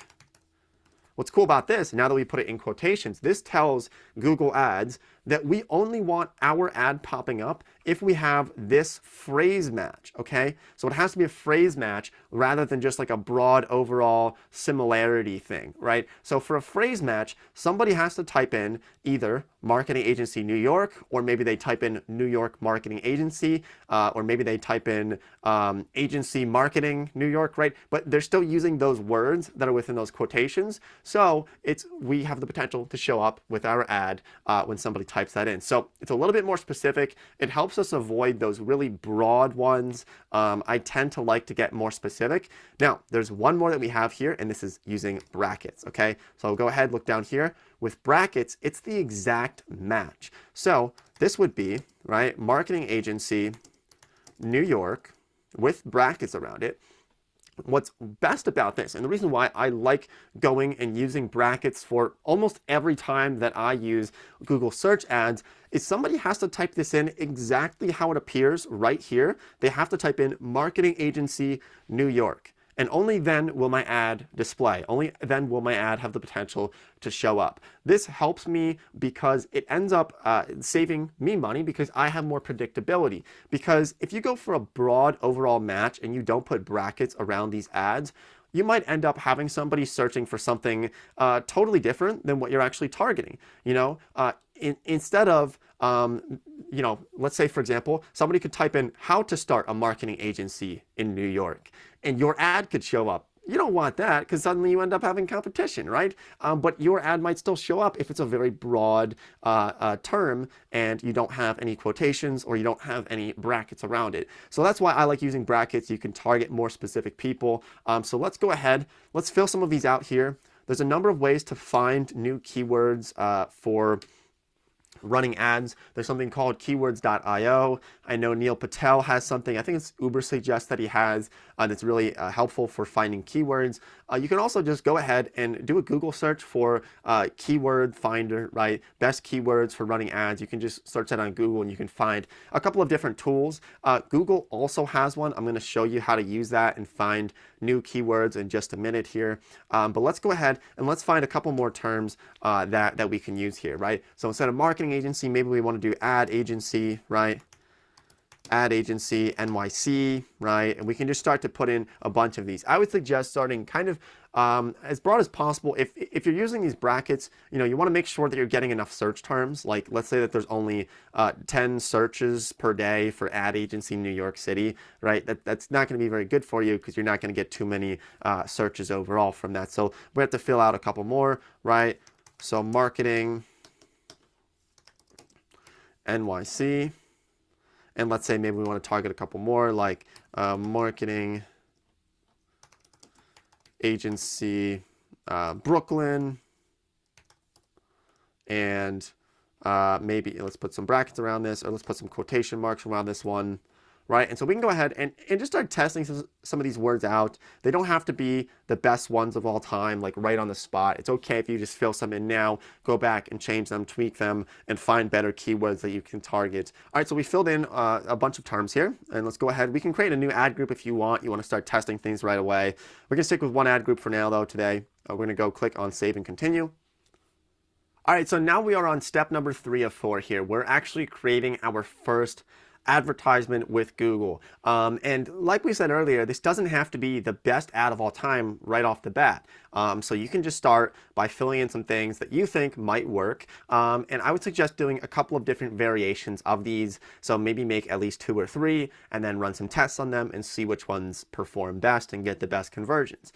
So what Google has done is they already actually filled some of these in for us. So we're going to delete these because they just looked at our domain and they said, oh, this is what we think that they want for ads. We don't though. So I'm going to go ahead and delete all of these. Okay, so now let's start filling in the headline. So the first headline, let's say that we want it to just say something really basic, like maybe marketing agency NYC. And maybe on the second headline, we want something like 100% guarantee, right? 100% guarantee. So as we go through and we fill out the headline and then the description, you have to remember that sometimes you don't always have to reinvent the wheel when trying to run ads. So if you're running out of ideas of what words we can put in the headline, you can certainly go and look for inspiration from other ads and other companies. Now don't go and copy people. Please don't do that and don't misconstrue the words that I'm saying here. But when I say this, what I mean is you can go ahead and let's say that you have a marketing agency in New York City, right? Well, it doesn't hurt to go and Google maybe marketing agency London, marketing agency Toronto, and see what ads are appearing there. You get some interesting ideas, you know, maybe some different words or phrases that you didn't think to use before that you could potentially use, mix and match a little bit, but definitely don't copy. That's not very right to do. So if you want to do that, you can go and borrow different ideas a little bit for some inspiration. So let's just fill a couple more of these out here. Let's say that maybe for another headline, we want to do something like increase leads. And maybe for another line, maybe we want to say voted #1 agency or ad agency in Manhattan, right? Make sure you don't make this up. I mean, somebody has to vote you #1, right? This one goes over our 30-character limit, so can't use that. So we're going to have to actually just type in maybe NYC. Not NYU, NYC. And, you know, we can just stick with 4 headlines for now. Let's go ahead and let's go and add some of our descriptions here. So maybe we want to throw in some words like strategic, ad agency, focused on driving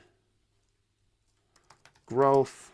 Maybe in another description we can add in some other different words as well. Go ahead, spend some time thinking about this. I'm doing this off the cuff right here, so you know, I don't have tons of different ideas I can just throw out there right now. But let's say that we want to do something like maybe, you know, double sales, whatever, right? So we can add in a couple other things if we want, but I'm just kind of skimming over this now to end up saving you a little bit of time. So once you figure that out, you can go ahead and click on Save and Continue. And now we want to confirm our payment info. And once we do this, we're actually going to end up in our Google Ads account, where it will get pretty interesting. And then I'm going to show you a couple more important features once we are actually inside of our ad account. So let's go ahead, let's fill out our payment info, and then we can continue on with this. All right, so we just submitted our payment info. Now our account is activated. Let's click on Continue. And now we are going to explore our campaign. It says that they're going to review our campaign. Usually takes about an hour, so you might have to sit around a little bit, go for a walk, whatever it might be. And then once it's approved, we can edit our campaign and check on its progress. So let's go ahead, let's explore on our campaign.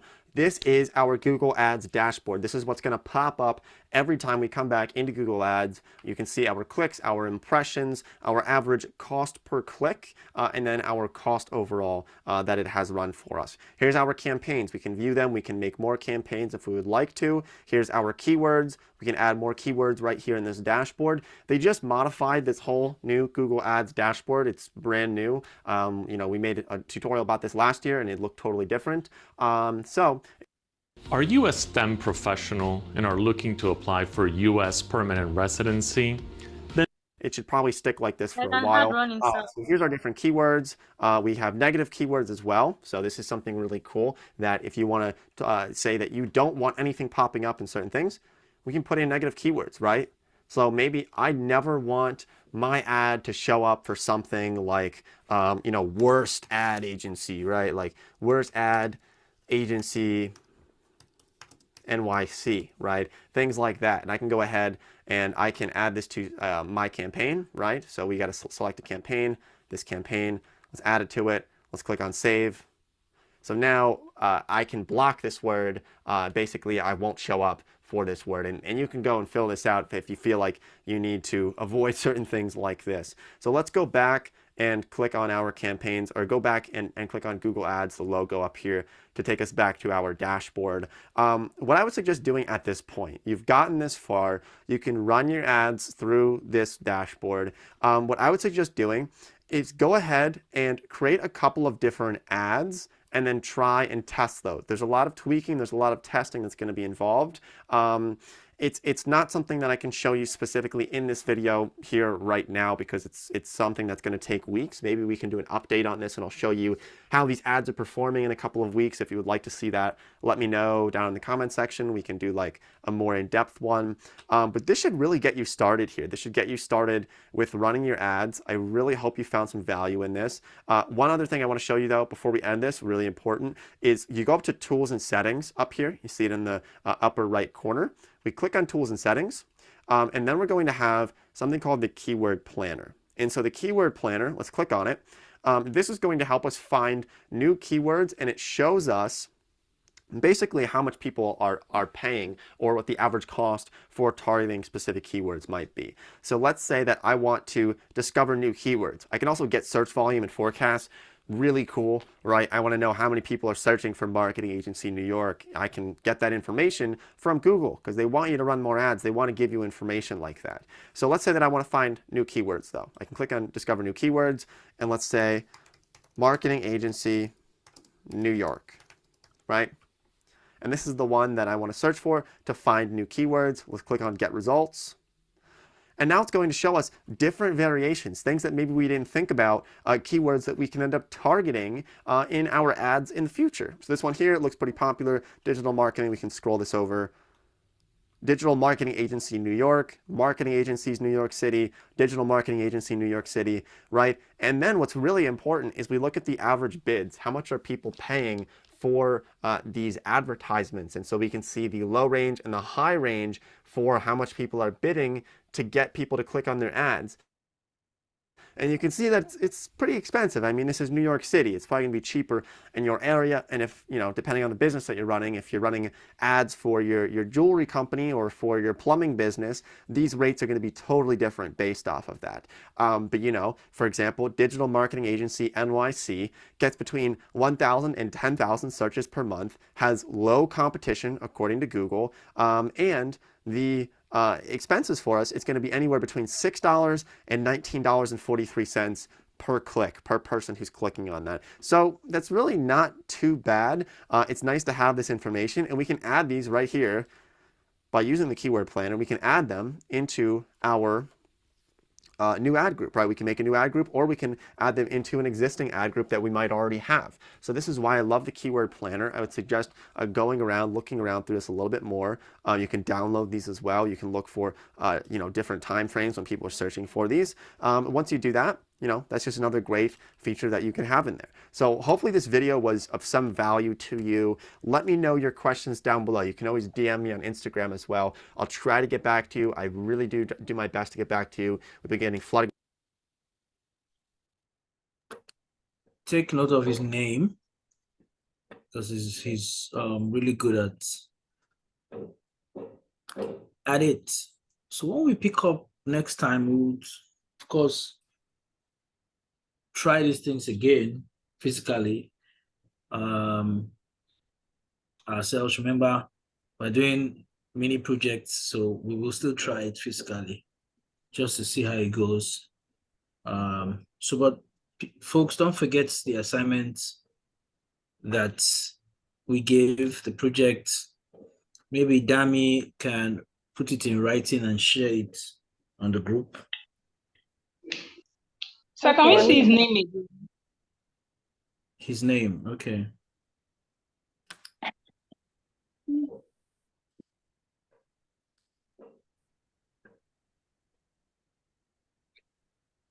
There's no need. I put the link up for you guys.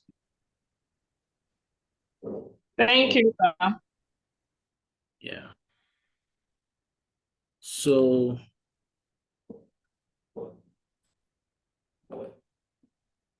yeah, so Dami, are you here? Yes, sir. Yes, sir. Right. So please put up the that summarization. You're the one who summarized it, Abby. Yes, sir. So please put it up on the group so different groups know what they are supposed to do. Okay. We haven't decided when the deadline is going to be, but we're going to be compounding it. And the more you people try it, set it up, the more confidence you become because you've done it yourself. So it will help. It will really help. Even this art, by the time you set it up, you go through it, you try things, you not even buy, but just the process of setting up, you test things back and forth. At least now you understand why we're doing all those keyword things, so that we can come and put them, so that we can target them in ads. Did everybody notice that you can also exclude some words that you don't want to appear? Yeah. When it searches those words, you should not trigger your ad. Right, exactly. So there are different ways one can do it. So who is planning to try Google search engine marketing soon?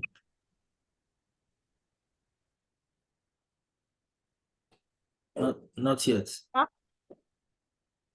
Who is planning to do what, sir? Try search engine marketing very soon. We will, but we are still loaded for now. We have a lot to cover. I am. Oti, I am. Okay. What management, like website management, and like basically Google Ads and Facebook Ads. That's where I want to niche down to. So I am. Okay, you don't want to advertise your jewelry. I want to, so that would just be like my side hustle. Okay. All right, that's fine. No problem. Okay, ladies and gentlemen, I am compelled at this moment to draw the curtain at 2 o'clock as you have another program this time. It was a privilege and an honor to serve you as usual. It's been a blessing. Thank you. It was a privilege under you too. It was such an honor. We are indeed grateful. Thank you. Thank you. Thank you very much. See you. Appreciate see it. you. Thank physically tomorrow. Thank you, sir. See you tomorrow, Thank you, sir. All right then. Thank you very much, sir. Sir, please, if you are coming, that American, that coffee, please buy excess. So me, I like food very well, and donuts. Coffee. So I am seconding the opinion too. Who is that? I'm seconding You the and motion. So you Okay. can make it 3 as well. You know I'm a foodie. You Rachel. You want the Rachel and who Dami? It's Dami. I was the first person that talked. Okay, Dami. What are you for the question for? Let me not be left out, please. My sister is gone. Suppose a lot. That's gone. Bye bye. All right. All Have a- right. Thanks so much for the section, Bye-bye, sir. Yes, Yeah, sir. bye. Very restful Bye-bye, day. sir. You too.